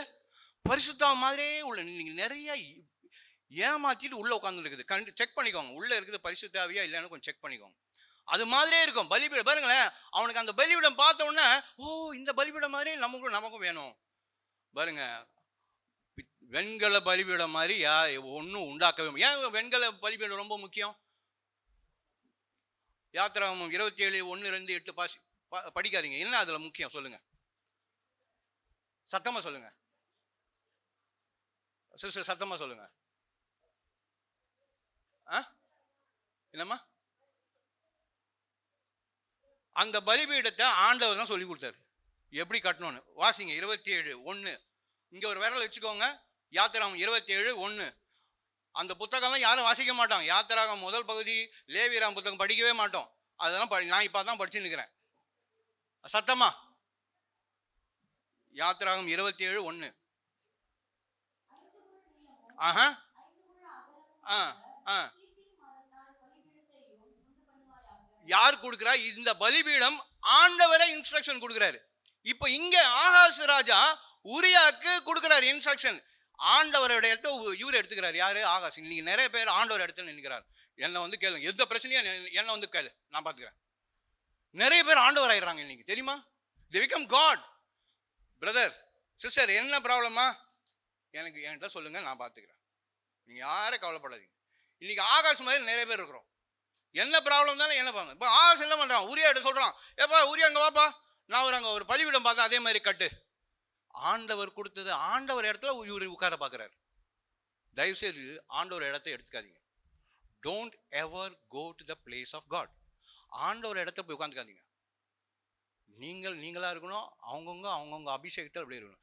இப்போ மறுபடியும் வாங்க, எங்க வரணும்? 16ஆம் அதிகாரம் 2 ராஜாக்கள் 16:11 அப்படி வாசிங்க. எல்லாரும் வேதத்தை திறந்து வைங்க. வேதத்தை திறந்து வச்சு ஃபாலோ பண்ணுங்க. வாசிமா. ஆ ம் ம் ம் ம் எல்லாம் பண்றார். இங்க ஆகாஷ் என்னென்ன சொல்றாரோ அதன்படி எல்லாம் அவர் செய்கிறார். நீங்க ஏன் இந்த ஆகாஷ் இந்த பலிபீடத்தை கட்டினார்? ஏன் ஆண்டவர் இடத்துல இந்த ஆகாஷ் போய் நின்னாய்? ஏன் இன்னைக்கு நீங்களும் நானும் ஆண்டவர் சொல்றதை செய்ய மாட்டோம்?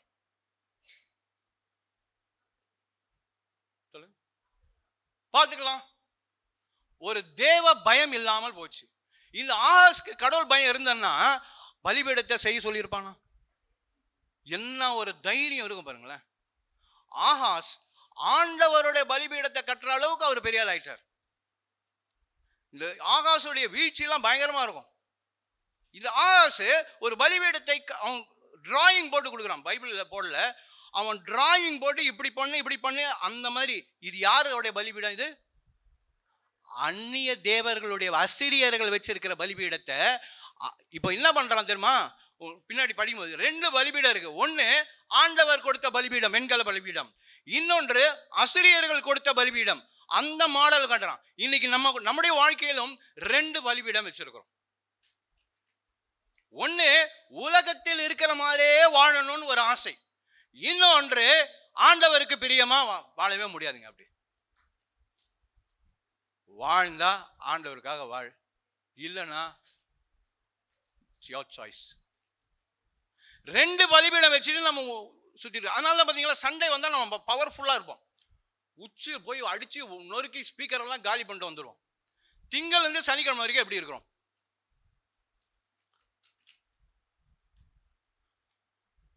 என்கிட்ட ஒரு பையன் கேட்டான், இந்த மாதம் ஃபுல்லாக யங் பீப்புளை தான் நான் நிறைய சந்தித்தேன். அங்கிள், ஆண்டவருக்கு பிரியமா வாழணும், நான் காஸ்பல் சொல்லணும், என்ன பண்ணணும் அப்படின்னா நான் ரொம்ப சிம்பிளாக சொன்னேன், நீ வாழ்ந்து காட்டு, உன் வாழ்க்கை பேசணும்ப்பா. நீ எப்படி வாழ்கின்றியோ ஸ்கூலில். அந்த பையன் இப்போ தான் 10th எழுதினான். ரொம்ப கம்மி மார்க்கு, ரொம்ப சோர்ந்து போயிட்டான். 336 மார்க் தான் வாங்கினான். ரொம்ப கவலையாயிட்டான். ஆனாலும் அங்கிள், நான் காஸ்பல் ஷேர் பண்ணாங்க, நீ வாழ்ந்து காட்டு. உன் ஸ்கூலில் 11th ஸ்டாண்டர்ட் போகிறல்ல, அங்கே நீ வாழ்ந்து காட்டு. அதுதான் காஸ்பல். ஆனால் இன்னைக்கு 2 ஸ்டாண்டர்ட், அந்த ஆகாஷ் மாதிரி 2 மனநிலை உடையவர்களாய் நாம் இருக்கிறோம். 2 மனநிலையோடு வாழவே முடியாதுங்க. வாழ்ந்தா ஆண்டவருக்கு பிரியமா வாழுங்க, இல்லை உங்க போக்கில் போயிருங்க. 2 எஜமானுக்கு ஊழியம் செய்ய முடியாது. இந்த ஆகாஷ் அப்படிதான் இருக்கான். இங்க இருக்கிறவங்க பிரைட்டா இருப்போம், அங்க போனா வேற மாதிரி இருக்கும். அப்படி வேண்டாங்க. உங்களை பட்சமாய் கேட்கிறேன், 2 விதமாய் வாழ்க்கை நமக்கு வேண்டாம். ரோமர் 8ஆம் அதிகாரம் எடுத்துக்கோங்க என் கூட ஃபாஸ்டா. நீங்க பைபிளை திருப்பினாதான் தூக்கம் வராது, இல்லைன்னா தூங்கி தான் வரும். ரோமர் 8ஆம் அதிகாரம் 5ஆம் வசனம். மாம்சத்தின்படி நடக்கிறவர்கள், அவ்வளவுதாங்க, ரொம்ப சிம்பிள். மாம்சத்தின்படியே தான் யோசனை இருப்போம். பணம் சம்பாதிக்கிறது, உயர்வு பெறுறது, எப்போ கிடைக்கும், யாரை ஏமாற்றலாம், யாரை பிடிச்சி தள்ளலாம், யாரை காட்டி கொடுக்கலாம், இதே எண்ணத்தோட தான் இருப்போம். மாம்சத்தின்படி வாழ்கிறவர்கள் தங்களை குறித்தே யோசித்து கொண்டு இருப்பார்கள். பிலிப்பியர்ல ஆண்டவர் சொல்றாரு, அவனவன் தனக்கானவைகளை பிறனுக்கானவைகள் நோக்க கடவன். அவனவன் தனக்கானவைகளை மற்றவங்களுடைய நன்மையை பார்க்கணும். விபிஎஸ்ல பாத்தீங்களா, ஆயிரக்கணக்கான மக்கள் வந்தாங்க. உங்க ஐயாவை உண்மையாவே நான் அப்ரிஷியேட் பண்ணேன். அவர் நினைச்சிருந்தாலும் அந்த பணத்தை வேற எப்படி வேணாலும் அந்த பிள்ளைகளுக்கு உணவு, வேனு, நான் எங்கேயுமே பார்த்துட்டாங்க. தமிழ்நாட்டில் நிறைய இடத்துல நான் சுற்றி இருக்கிறேங்க. எங்கேயுமே விபிஎஸ் இந்த மாதிரி நடக்கிறதே கிடையாது. அவ்வளோ நேர்த்தியா பக்காவா பிளான் பண்ணி திட்டமிட்டு பிரைஸ் கொடுக்கறதுல கூட அது கூட இவ்வளோ வாட்டர் கேன் கொடுக்கலாம், அவங்களுக்கு பெஸ்டா கொடுக்கணும், பிளேட் கொடுக்கணும். இவ்வளவு சிந்தனை விட்டு அதுக்கான பிரயாசப்பட்டு அதை செய்கிறார்கள். பிள்ளைகள் என்றால் அவருடைய இருதய துடிப்பே பிள்ளைகள் தான். இந்த பிள்ளைகள் எல்லாம் வந்தாங்களே, யாராவது அவங்க ஊர்ல போய் அந்த பிள்ளை விபிஎஸ் வந்த பிள்ளைகளை போய் பாத்தீங்களா? ஒரு மாசம் ஆச்சு, போய் பாத்தீங்களா? சிம்பிளா சொல்ல, எல்லாம் ஊருக்கு போயிட்டாங்க சிம்பிளா சொல்லாதீங்க. எல்லாரும் ஒன்றும் ஊருக்கெல்லாம் போல. அந்த பிள்ளைகளை போய் சந்தித்தீர்களா? என்னப்பா விபிஎஸ் எப்படி இருக்கிற, ஆண்டவருக்கு உள்ளத்தெல்லாம் கொடுத்தியே, பாட்டெல்லாம் கேட்டியா, வசனம் எல்லாம் சொன்னியே, எப்படி இருக்கிற, சந்தித்தீர்களா? விசுவாசிகளை தான் நான் கேட்கிறேன்.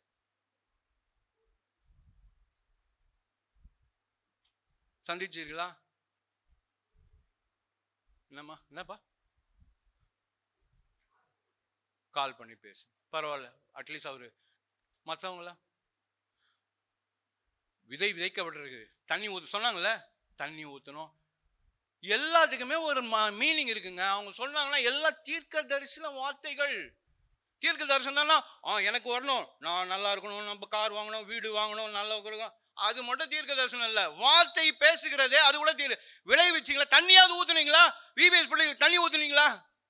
ஏங்க ஒன்றும் இல்லை, உங்க பிபிஎஸ்க்கு வந்த உங்க ஊர் பிள்ளைகளுக்காக ஜெபம் பண்ணீங்களா பேரை சொல்லி? என்னங்க இது? ஆகாஷ் மாதிரி 2 வாழ்க்கைங்க. அந்த பிள்ளைகளுக்காக ஒரு முறையாவது ஜெபித்தீர்களாம்? 1 மாதம் ஆகும் போது இல்ல, இன்னையோட 20 நாள், ஒரு நாளாவது அந்த பிள்ளைகளுடைய பெயரை சொல்லி ஜெபித்தீர்களா? எவ்வளவு வேதனையா இருக்குல்ல. ஆகாஷ் அதை தான் பண்றான். மறுபடியும் போயிடலாம். 2 ராஜாக்கள் 16 வாசிங்க.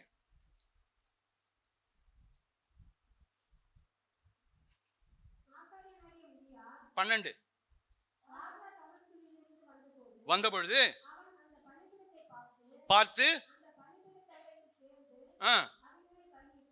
எங்க பலி செலுத்தணுமோ அங்க செலுத்தல. இப்ப என்ன பண்ணிட்டான்? வேற ஒரு இடத்துல பலி செலுத்தலாம். இங்க பாருங்களேன், நம்ம வாழ்க்கையில நம்ம திடீர்னு ஒரு தப்பு செய்ய மாட்டோம். நம்ம ஏதோ ஒண்ணு ஈர்க்குதுல, இந்த ஆகாஷ்க்கு ஏதோ ஒரு ஈர்ப்பு ஏற்படுகிறது. இப்ப என்ன பண்றான்? அங்க இருந்து வருகிறான், ஆண்டவரை மறந்து போய் அவன் அசிரியர்களுக்காய் செய்யப்பட்ட, அசிரியர்கள் மாடல்ல செய்யப்பட்டதை அவன் என்ன பண்றான்? அதை ஆராதிக்க. இப்ப நம்ம வீட்டுக்கு போன உடனே முதல்ல எதை தரமா தூக்கும்? பைபிள் தூக்கும். முதல்ல போனை தான் தூக்கும். இந்த பழக்கம் இருக்கும் வரையிலே நான் சொல்றேங்க, இந்த பழக்கம் இருக்கும் வரையிலே நான் சொல்றேன், உங்களுடைய வாழ்க்கையிலும் என் வாழ்க்கையிலும் மாற்றமே இருக்காது. அவன் நேரா வரான், அவன் என்ன பண்ணணும்? ஆண்டவரே நான் தோத்துட்டேனே, என்ன காரணம்னு கேட்டுருக்கணும். ஆனா என்ன பண்றான்? தமஸ்குவிலே பார்த்த அந்த பலிபீடத்தின் மாடலா இருக்கு பாத்தீங்களா, வெண்கல மாடலுக்கு நிகரா இருந்ததை அதுக்கு போய் என்ன பண்றான்? பலி செலுத்துகிறான். கிறிஸ்தவ சமுதாயமே, உங்களை நான் ரொம்ப பட்சமாய் கேட்கிறேன், தயவு செய்து இந்த உலகத்தில் இருக்கிற இந்த போன் ரொம்ப ரொம்ப நம்ம இடத்த நிறைய, நீங்க யோசிச்சு பாருங்களேன், ஒரு நாள் எத்தனை மணி நேரம் அந்த போன் உங்களை எடுக்குதுன்னு. நாங்க ஏலகிரியில 4 நாள் போனே யூஸ் பண்ணல. உன்னத அனுபவங்க. நான் நேச்சரோட பேசினேன், இயற்கையோட. எனக்கு ஒன்றும் வேலை கிடையாது. அங்க என் ஒய்ஃப் தான் எல்லாமே பண்ணாங்க, அவங்க தான் லீட் பண்ணாங்க, அவங்க தான் எல்லாமே செஞ்சாங்க. அந்த 176 பேரை கொண்டு வரதுக்கு 6 மாசம் பட்ட பிரயாசம் எனக்கு மட்டும் தான் தெரியும். அவ்வளோ ஜபம், அவ்வளோ ஃபோன் கால்ஸ், அவங்களெல்லாம் வர வச்சு அவங்களும் இப்போ போய் பலிபீடத்தை செப்பனேட்டு கொண்டு இருக்கிறார்கள் நினைக்கிறேன். நீங்கள் என்ன பண்றீங்க? இங்க பார்த்த பலிபீடம் இதுதான் மாடல். இந்த மாடல் உங்க வீட்டில் இருக்கா பார்த்துக்கோங்க. இதே மாதிரி உங்க வீட்டுல ஆராதனை, உங்க வீட்டுல பிரேயர், உங்க வீட்டுல வேத வாசிப்பு, உங்க வீட்டுல நன்றி செலுத்துதல் நடக்குதா? இயற்கையோடு பேசுகிறீங்களா? ஆண்டவருடைய படைப்புகள் தான் இயற்கை. இதுக்குள்ளெல்லாம் போய் ஜெபம் பண்றீங்களா?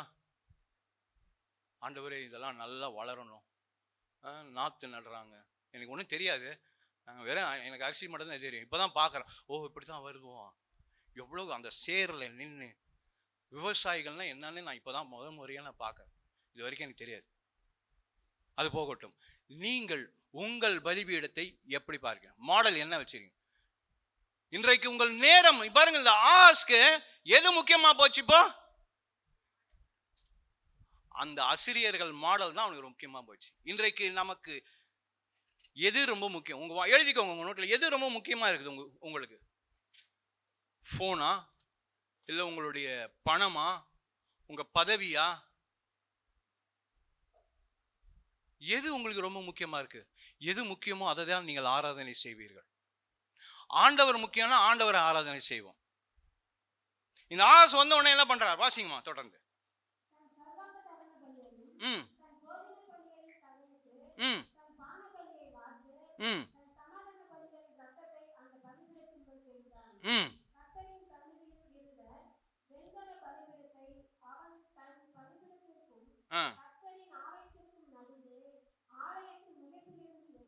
என்ன பண்ணாங்க? நடுவுல இருந்து எடுத்து வைத்துட்டு இப்ப புதுசா ஒரு பலிபீடம் வந்துச்சு. நிறைய பேருக்கு புதுசா ஏதாவது ஒன்று உள்ள வரும். சில பேருக்கு தான் புரியும், சில பேருக்கு புதுசா உள்ள ஒண்ணு வந்த உடனே பழசெல்லாம் என்ன பண்றாங்க? எல்லாத்தையும் இதுதான் செய்யறோம். இன்னைக்கு நம்ம வாழ்க்கையில ஏதாவது புதுசா வரும், புதுசா வரும், ஏதாவது ஒண்ணு வரும், அப்போ கடவுளை ஒதுக்கி விட்டுரும். இந்த ஆகாசம் அதை தான் செய்கிறான். புதிதாக கட்டினது வந்த உடனே பழைய வெண்கல பலிபீடத்தை ஒதுக்குகிறான். இன்றைக்கு நாமும் என்ன பண்றோம்? புதுசா ஏதாவது திடீர் பணக்காரன் ஆயிடுவாங்க, திடீர்னு பார்த்தா பயங்கர பெரிய ஆள் ஆயிடுவாங்க, திடீர்னு பார்த்தா பெரிய ஒரு உச்சத்துக்கு போயிருப்பாங்க. அப்போ வரும்பொழுது என்ன பண்றாரு? பலிபீடத்தை, ஆண்டவர் கொடுத்த அந்த வெண்கல பலிபீடத்தை, மோசேக்கு இன்ஸ்ட்ரக்ட் பண்ணி கொடுத்த பலிபீடத்தை இந்த ஆகாசு உதாசீனப்படுத்துகிறான். வாசிங்க.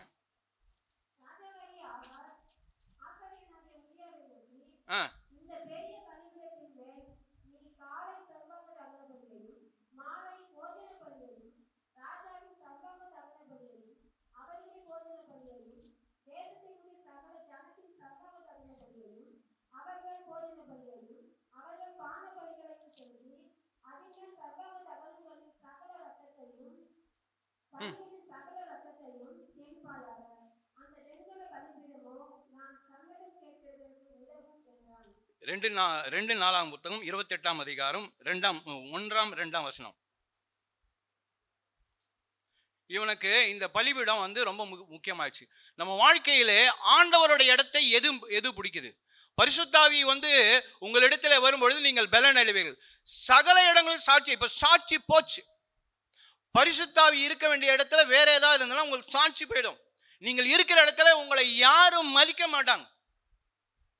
இவன் சாட்சி இழக்கிறான், எல்லாம் போச்சு. வாசிங்க முதல் 2 வசனங்கள். 28 2 22 1-2.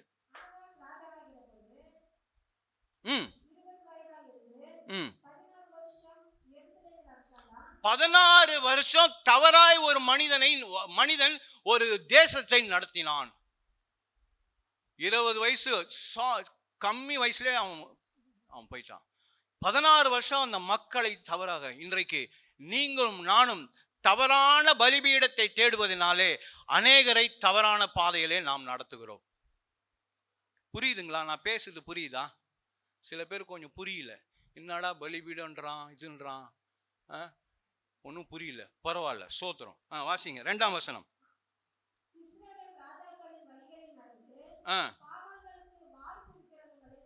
என்ன பண்ணிட்டான்? எது அருவருப்போ, எது ஆண்டவருக்கு பிடிக்காதோ அதையெல்லாம் செய்தான். அருவருப்பானது இதெல்லாம், ஆண்டவருக்கு பிரியமில்லாததை.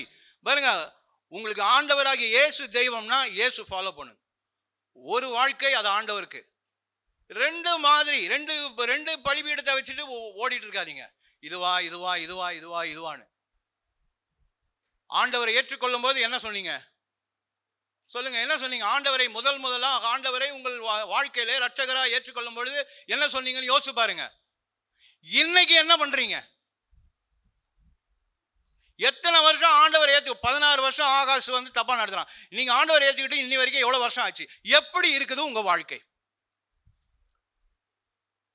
இன்னைக்கு எல்லாம் மேலோட்டமா ஜெபம் பண்ணி ஜெபம் பண்ண வசனம் வாசிட்டேன், மேலோட்டமா இருக்கும். கணுக்கால் அளவு போதாத ஐயா, முழங்கால் அளவு வேணும், நீச்சல் ஆழம் வேணும்னு ஜெபிக்கணும். ரொம்ப அருமையான ஒரு பாட்டு.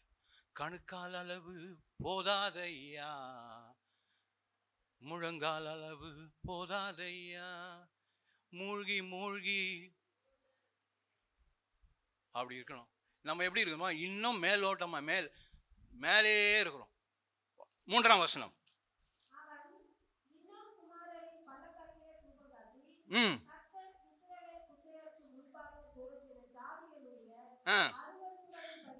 ஆண்டவர் எதெல்லாம் உங்க வாழ்க்கையில தள்ளி விட்டாரோ அதெல்லாம் போய் நீங்க திருப்பி பிடிச்சிக்கிறீங்க.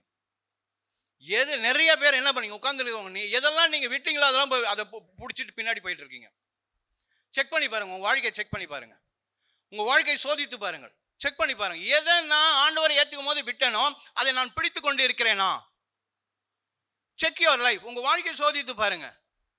நம்ம லைஃப் நமக்கு தான் தெரியும், வெளியில வச்சு எதுவும் தெரியாது. வாசிங்க.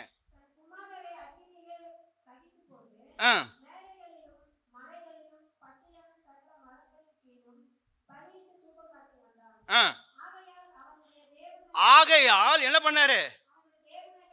அவனுடைய தேவனாகிய கர்த்தர் அவனை ஒப்பு கொடுத்தார். எது ஆண்டவர் அருவருப்பு பண்ணி வைங்களேன், நீங்க கிறிஸ்டியன்ல ஆண்டவர் உங்களுக்குள்ள இருக்கிற மாதிரியே இருக்கும். ஆனா ஆண்டவர் ஏற்கனவே உங்களை ஒப்பு கொடுத்துட்டார், முடிஞ்சிச்சு. It's over, it's over. நம்ம நினைச்சுன்னு போவோம் நமக்குள்ள பரிசுத்த ஆவி இருக்கு, நம்ம இயேசுக்குள்ள இருக்கிறோம், எல்லாம் நினைச்சுன்னு தான் இருப்போம். ஆனா கனெக்டிவிட்டி இருக்காது, கனெக்ஷன் இருக்காது. ஆண்டவருக்கும் நமக்கும் ஒரு தொடர்பு இருக்காது. ஆண்டவர் ஏற்கனவே ஒப்பு கொடுத்து விட்டார். துணிந்து செய்தான், ஆண்டவர் என்ன பண்ணார்? ஒப்பு கொடுத்துட்டார்.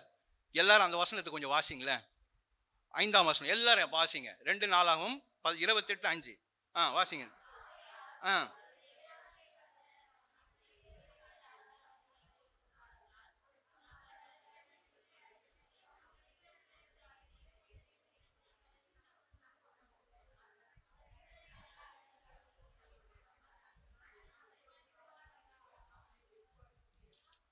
பார்த்தீங்களா?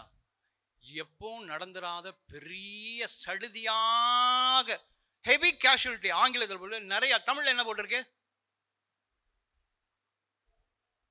எங்களை படிக்குதா? வெகுவாய் நிறைய பேர் செத்து போனாங்க. நம்ம ஒருவர் செய்கின்ற தவறினாலே நம் பின்வரும் சந்ததி அழிக்கப்படும். நமக்கு பின்னாடி வருகிறவர்கள் எல்லாம் ஆண்டவரை பின்பற்றாமல் போவதற்கு நீங்களும் நானுமே காரணமாய் விடுவோம்.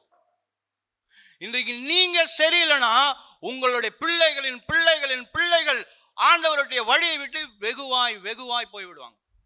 சரி பண்ணிக்கோங்க. யங் பீப்புள், வாலிப தம்பி தங்கச்சி, வாழ்க்கையை சரி பண்ணிக்கோ. வாழ்க்கையை செக் பண்ணிப்பார். வாலிப தம்பி தங்கச்சி, சின்ன பிள்ளைங்களாம் அவங்க லைஃப்பை சரி பண்ணிக்கோங்க. உங்கள் வாழ்க்கை இப்படியே வாழ்ந்து கொண்டு இருக்காதீர்கள். ஹெவி கேஷுவலிட்டி வரும்.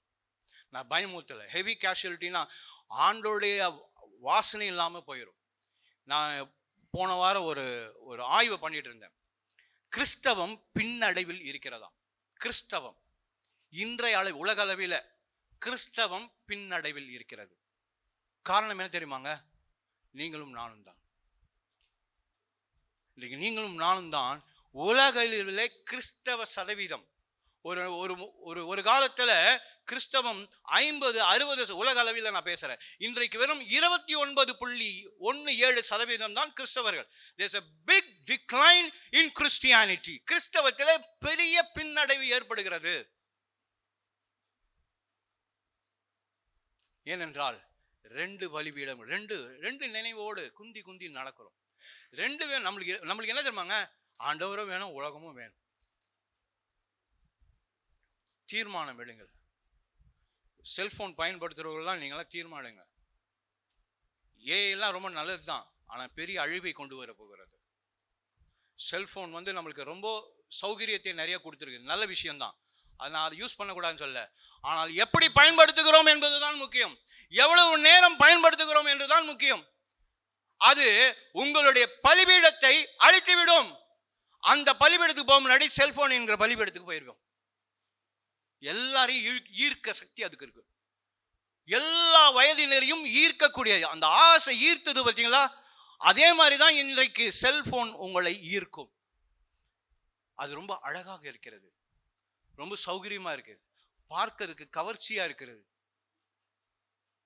அதுதான் ஆகாஷ் பண்ணலாம்.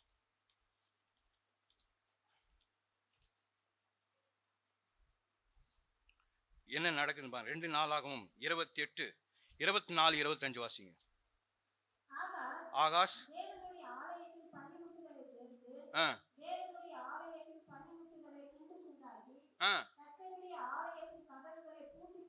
முடிஞ்சிச்சு. ஆலயத்தை க்ளோஸ் பண்ணிட்டார் அவரு. இன்றைக்கு நீங்களே தேவனுடைய ஆலயமா இருக்கிறீர்கள் வேதம் சொல்லுகிறது. இன்றைக்கு ஆலயத்தை க்ளோஸ் பண்ணியாச்சு. ஏன்? நமக்கு அதை காட்டிலும் ரொம்ப நல்லது ஒண்ணு வந்துச்சுங்க. அப்ப எனக்கு எதுக்கு ஆலயம்? நான் ஆலயத்துக்கு போய் உட்காந்து சேரை உடைப்பேன், பாயை பிச்சு போடுவேன், செவுத்துல கீறுவேன், மேட்டெல்லாம் பிச்சு போடுவேன். இதை தான் நான் செய்வேன். அவன் ஆலயத்தை பூட்டி போட்டான். செக் பண்ணி பாருங்க, உங்க ஆலயம் எல்லாம் திறந்து இருக்கா, பூட்டி இருக்கா? பூட்டி இருந்தா என்ன தெரியுமா ஆகும்? எதுவுமே உள்ள போகாது. வசனம் கேட்டா கேட்பான், நல்லா இருக்கு பிரதர் உங்க இன்னைக்கு பிரசங்கம் ரொம்ப நல்லது, வர்ஷிப் ரொம்ப என்ன செஞ்சது உனக்கு? உன் வாழ்க்கையை மாட்டுச்சா? மாற்றம் இல்லைன்னா வேஸ்ட். ஆலயத்தை க்ளோஸ் பண்ணி வச்சிருக்கீங்களா? ஆகாஷ் ஆலயத்தை பூட்டு போட்டான். பலிபீடம் பூட்டப்பட்டிருக்கு. பூட்டப்பட்ட வீட்டில் எப்படி பரிசுத்த ஆவி வரும்? பரிசுத்த ஆவியான் எப்படி வருவாரு? தாகம் உள்ளவன் மேல் என் ஆவி ஊறு. தாகம் எங்க போச்சு? பூட்டியாச்சு. எனக்கு வேற எல்லாம் நிறைய பிரியாரிட்டி மாறி போச்சு. எனக்கு இதுதாங்க முக்கியம், எனக்கு இதுதாங்க முக்கியம், எனக்கு இதெல்லாம் முக்கியம் இல்லை. நான் பேசுறது புரியுதுங்களா? என் கூட இருக்கீங்களா? சிந்திக்கணும். என்னுடைய வார்த்தையெல்லாம் உங்களை சிந்திக்கணும். வாசிங்க 25, 24, 25 வாசிங்க. ஹல்லேலூயா. என்ன பண்றாரு அவரு? இத மூடி அதை திறந்து விட்டாரு. இன்னைக்கு நிறைய பேரு ஆண்டவருடைய ஆலயத்தை மூடிட்டு வேற ஒன்ன திறந்து விட்டுறோம். புரியுதுங்களா? யங் பீப்புளுக்கு தான் சொல்றேன் நான். வாலிப பிள்ளைங்களுக்கு எல்லாம் கவனிங்க. நீங்க தேவனுடைய ஆலயத்தை பூட்டினீங்கன்னா வேற ஒன்ன திறந்து விட்டுருவீங்க. வேற ஒன்ன திறந்து விட்டீங்கன்னா என்ன நடக்கணும் உங்களுக்கு தெரியும். புரியுதா இல்லையா? வாசிங்க.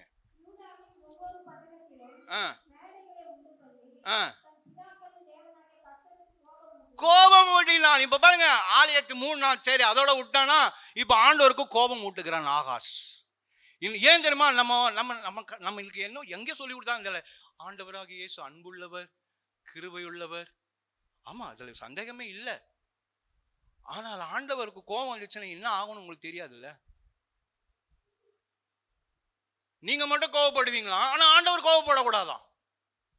இது என்ன நியாயம்? இது நான் எதை வேணாலும் செய்வேன், ஆலயத்தை பூட்டுவேன், ஆண்டவருக்கு பிரியம் இல்லாதெல்லாம் செய்வேன். இன்றைக்கு கிறிஸ்தவர்கள் நாள் பார்க்கறாங்க.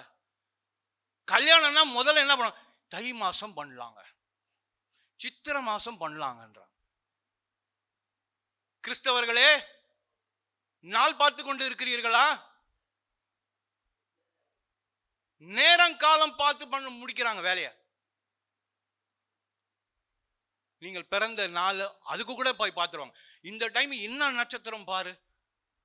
கிறிஸ்தவ சமுதாயமே, நீ எதை பார்த்து கொண்டு இருக்கிறாய்? உன் கதவை மூடிவிட்டாயா? தேவனுடைய ஆலயத்தை மூடிவிட்டு வேற ஒன்ன திறந்து விட்டியா?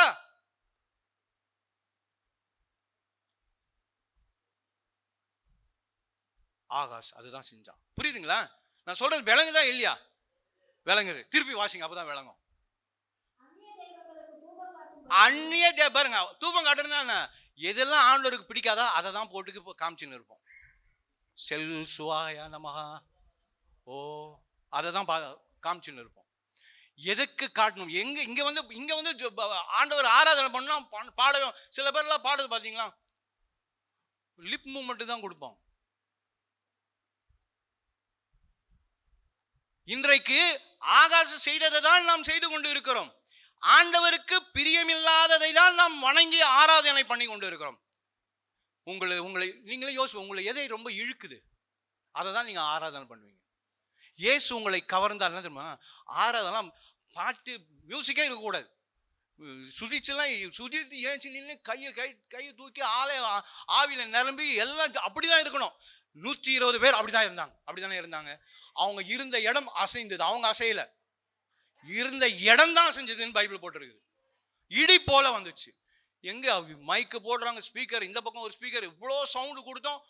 அப்படியே அதெல்லாம் ஆராதனை பண்ண ஆவி அனல் உள்ளது. அது மற்ற பக்கத்தில் இருக்கிறவங்க, உங்களுக்கு ஆவின்னா பக்கத்தில் இருக்கிறவனும் வரணும், அந்த அனல் பரவணும். அனல் மூட்டும். எங்க அனல் மூடு?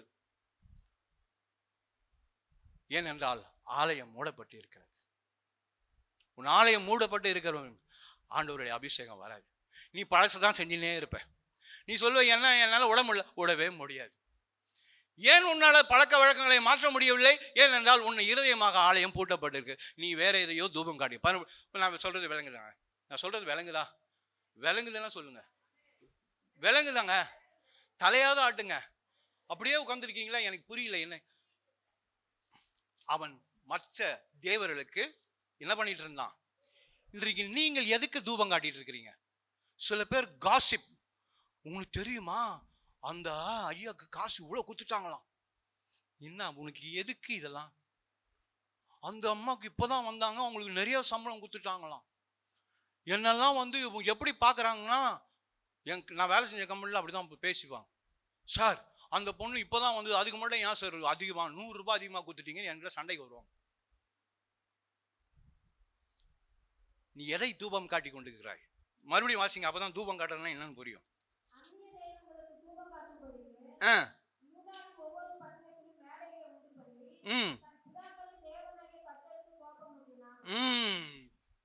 அவன் பாருங்களேன், ஒரு இடத்துல வைக்கல, அந்த ஊர் ஃபுல்லா. ஏன் தெரியுமா? அவனுக்கு எல்லாரும் மாறணும்.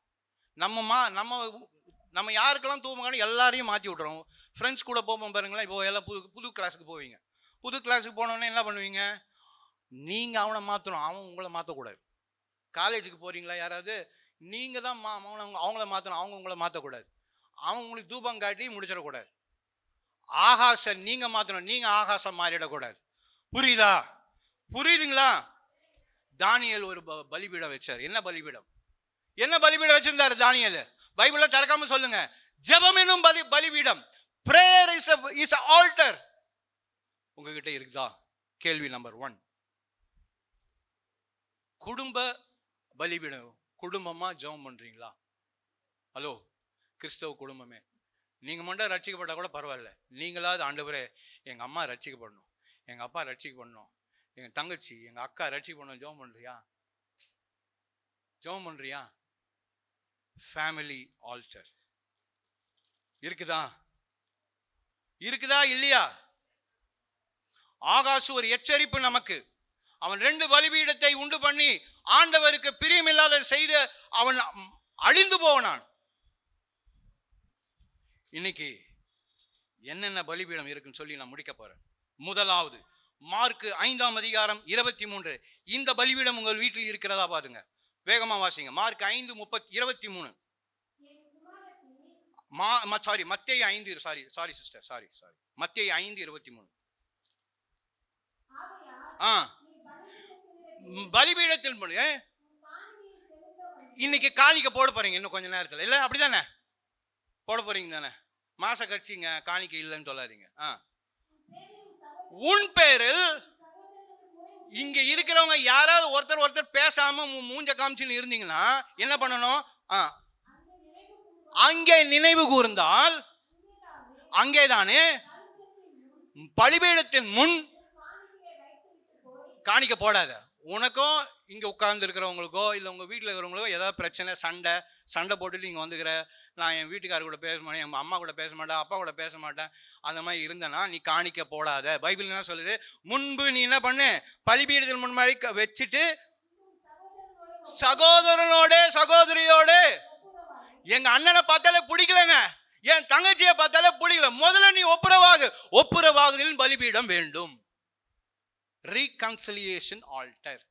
யாருக்கிட்டலாம் பேசாம இருக்கீங்களோ தயவுசெய்து ஹலோ சார் எப்படி இருக்கீங்க, என்ன மன்னிச்சிருங்க, உங்க அப்பா அம்மாவெல்லாம் காயப்படுத்துறீங்களா சொல்லுங்க, அம்மா சாரிம்மா, நீ போடுற காணிக்கை ஆண்டவர் அங்கீகரிக்கும். நீ 1 லட்சம் கூட போடலாம், ஏன் 2 லட்சம் கூட போடலாம். நீ ஒப்புரவாகவில்லை என்றால் உன் காணிக்கை அங்கீகரிக்கப்படாது. நீ பெரிய இந்த வெள்ளை கவர்ல போட்டு வச்சாலும் அவங்க எண்ணி போட்டுருவாங்க, அவ்வளவுதான். ஆண்டவர் அங்கீகரிக்கும். ஏனென்றால் வாசிங்க, முன்பு போய் ஒப்புரவாகி பின்பு வந்து காணிக்கை செல். அப்போ ஒப்புரவாகுதலின் பலிபீடம் வேண்டும். 1. 2 ரோமர் 12:1. ரோமர் 12:1.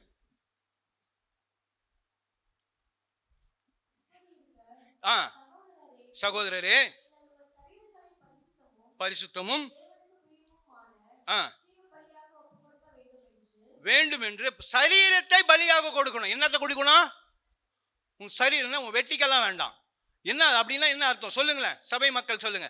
சரீரத்தை பலியாக கொடுப்பது என்றால் என்ன? யாரோ ஏதோ சொல்றீங்க, ஆனா எனக்கு புரியல. யாரோ ஒருத்தர் ஸ்ட்ராங்கா சொல்லுங்க. வாசிங்க. நீங்கள்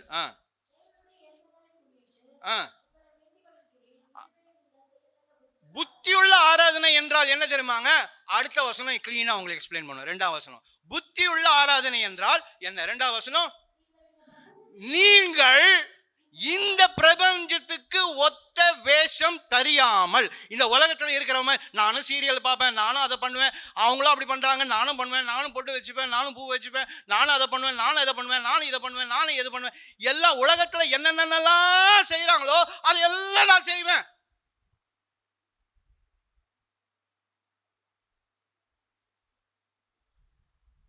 உலகத்தோடு ஒப்புறாதீங்க. டாட்டு வச்சுக்கிறது, கம்மல் குத்திக்கிறது. நல்ல வேலை அந்த பையன் ஒரு கம்மல் குத்தின்னு எடுத்துட்டான். Very good. உலகத்தின் உள்ளவர்களை மாதிரி நீங்க இருக்கக்கூடாது. நீங்கள் பிரித்தெடுக்கப்பட்ட ஜனம். ஞாபகம் வச்சுக்கோங்க, நான் இயேசுவின் பிள்ளை, நான் பிரித்தெடுக்கப்பட்டவன், நான் தான் என்னதான் பார்க்கணும், நீங்க மற்றவங்களெல்லாம் பார்க்காதீங்க. இன்னைக்கு பெரிய பிரச்சனை என்ன தெரியுமா? மற்றவங்கள பார்த்து நான் மாறிக்கிறேன். இதுல ஆகாஷ் வந்து அந்த தமஸ்குல இருந்த ஆல்டரை பார்த்து கவரப்பட்டான். நீங்கள் இந்த பிரபஞ்சத்துக்கு ஒத்த வேஷம் தெரியாமல் தேவனுடைய, அப்படின்னா கடவுளுக்கு எது பிரியம்,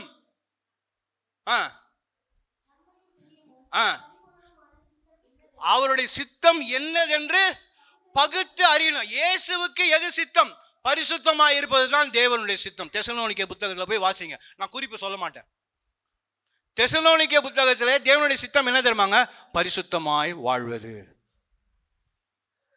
அப்போ அடுத்த பலிபீடம் என்ன?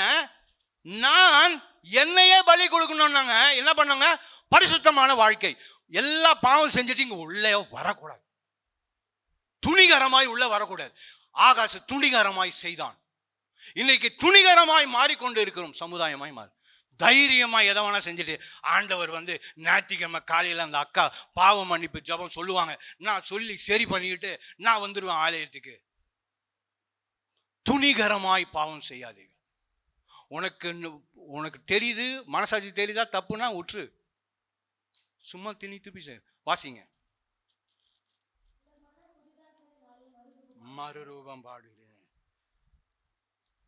1 தெசலோனிக்கேயர் 4ஆம் அதிகாரம் 3ஆம் வசனம். எல்லாருக்கும் போய் என்னங்க இதெல்லாம் என்னங்க புரியலன்றீங்களா? வாசிங்க.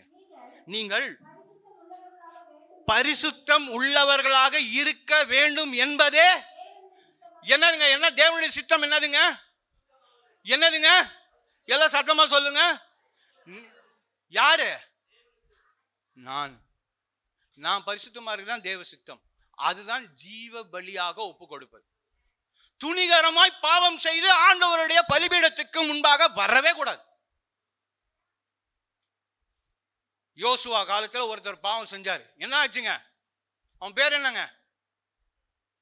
சொல்லுங்க.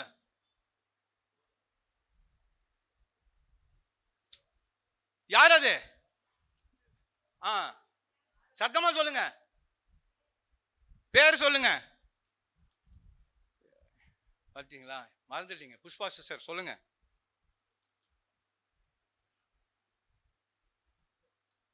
ஏழாம் அதிகாரத்தில் பாருங்க.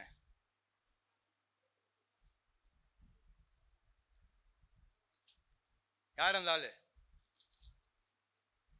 ஆயி பட்டணத்தில் ஒருத்தர் எல்லாம் காலி பண்ணாங்களா, அவங்க பேர் என்ன? பேர் சொல்ல மாட்டீங்க, அதிகாரத்தையும் சொன்னேன். ஆகான். ஆகான் தப்பு செஞ்சான். என்னாச்சு? ஃபுல் குடும்பம் காலி. உங்கள் குடும்பம் உங்களாலே அழிக்கப்படணும்னா ஆகான் கதையை போய் வீட்டில் போய் படிச்சு பாருங்க. நீங்கள் ஜீவ பலியாக ஒப்பு கொடுக்கப்பட வேண்டும். ஜீவ பலியாக ஒப்பு கொடுக்காமல் இந்த உலகத்தின் வேஷத்தை தரித்து கொண்டு உலகம் எப்படி இருக்கிறதோ அதே மாதிரி வாழ்ந்து கொண்டு உலகம் செய்யற எல்லா விஷயத்தையும் நான் செய்வேங்க, ஆனாலும் நான் பலிபீடத்தும் பண்ணினேன் அப்படிலாம் இருக்க முடியாது. வாழ்ந்தா இயேசுக்காக, இல்லைன்னா பிசாசுக்காக. பாகால் தெய்வம்னா பாகாலை பின்பற்று, கடவுள் தெய்வம்னா அவரை பின்பற்று. அங்க ஒரு பலிபீடம் கட்டினான் எலியா. எல்லாத்தையும் நினைச்சு போட்டான். ஆண்டவரே அக்கினியினாலே பதில் கொடுங்கன்றான். பரிசுத்தமானவர்கள் ஜெபிக்கும் பொழுது ஆண்டவர் பதில் கொடுப்பார். உன் ஜெபத்துக்கு பதில் வரனா பயப்படாதீங்க. ஆண்டவரே என்னிடத்துல இன்னும் பரிசுத்தம் இல்லையா, என்னை மன்னியும் ஆண்டவரே, என்னை மன்னியும் ஆண்டவரே, என்னை பரிசுத்தப்படு. அன்றைக்கு எலியா ஜெபித்த பொழுது அக்கினி இறங்கி அந்த பலிபீடத்தை, நனைஞ்சி போயிருந்த பலிபீடம், நனைஞ்சி ஈரமா இருந்த பலிபீடத்தை ஆண்டவர் பதில் கொடுத்து அதை பட்சித்தார். அந்த பலிபீடம் தான் நீங்களும் நானும் இருக்க வேண்டிய பலிபீடம். உங்கள் பலிபீடத்தை செப்பனிடுங்கள். இறுதியாக எபிரேயர் புத்தகம் 9ஆம் அதிகாரம், அல்டிமேட் ஆல்டர், அல்டிமேட் 9ஆம் அதிகாரம் 11 வாசிங்க. கிறிஸ்துவானவர்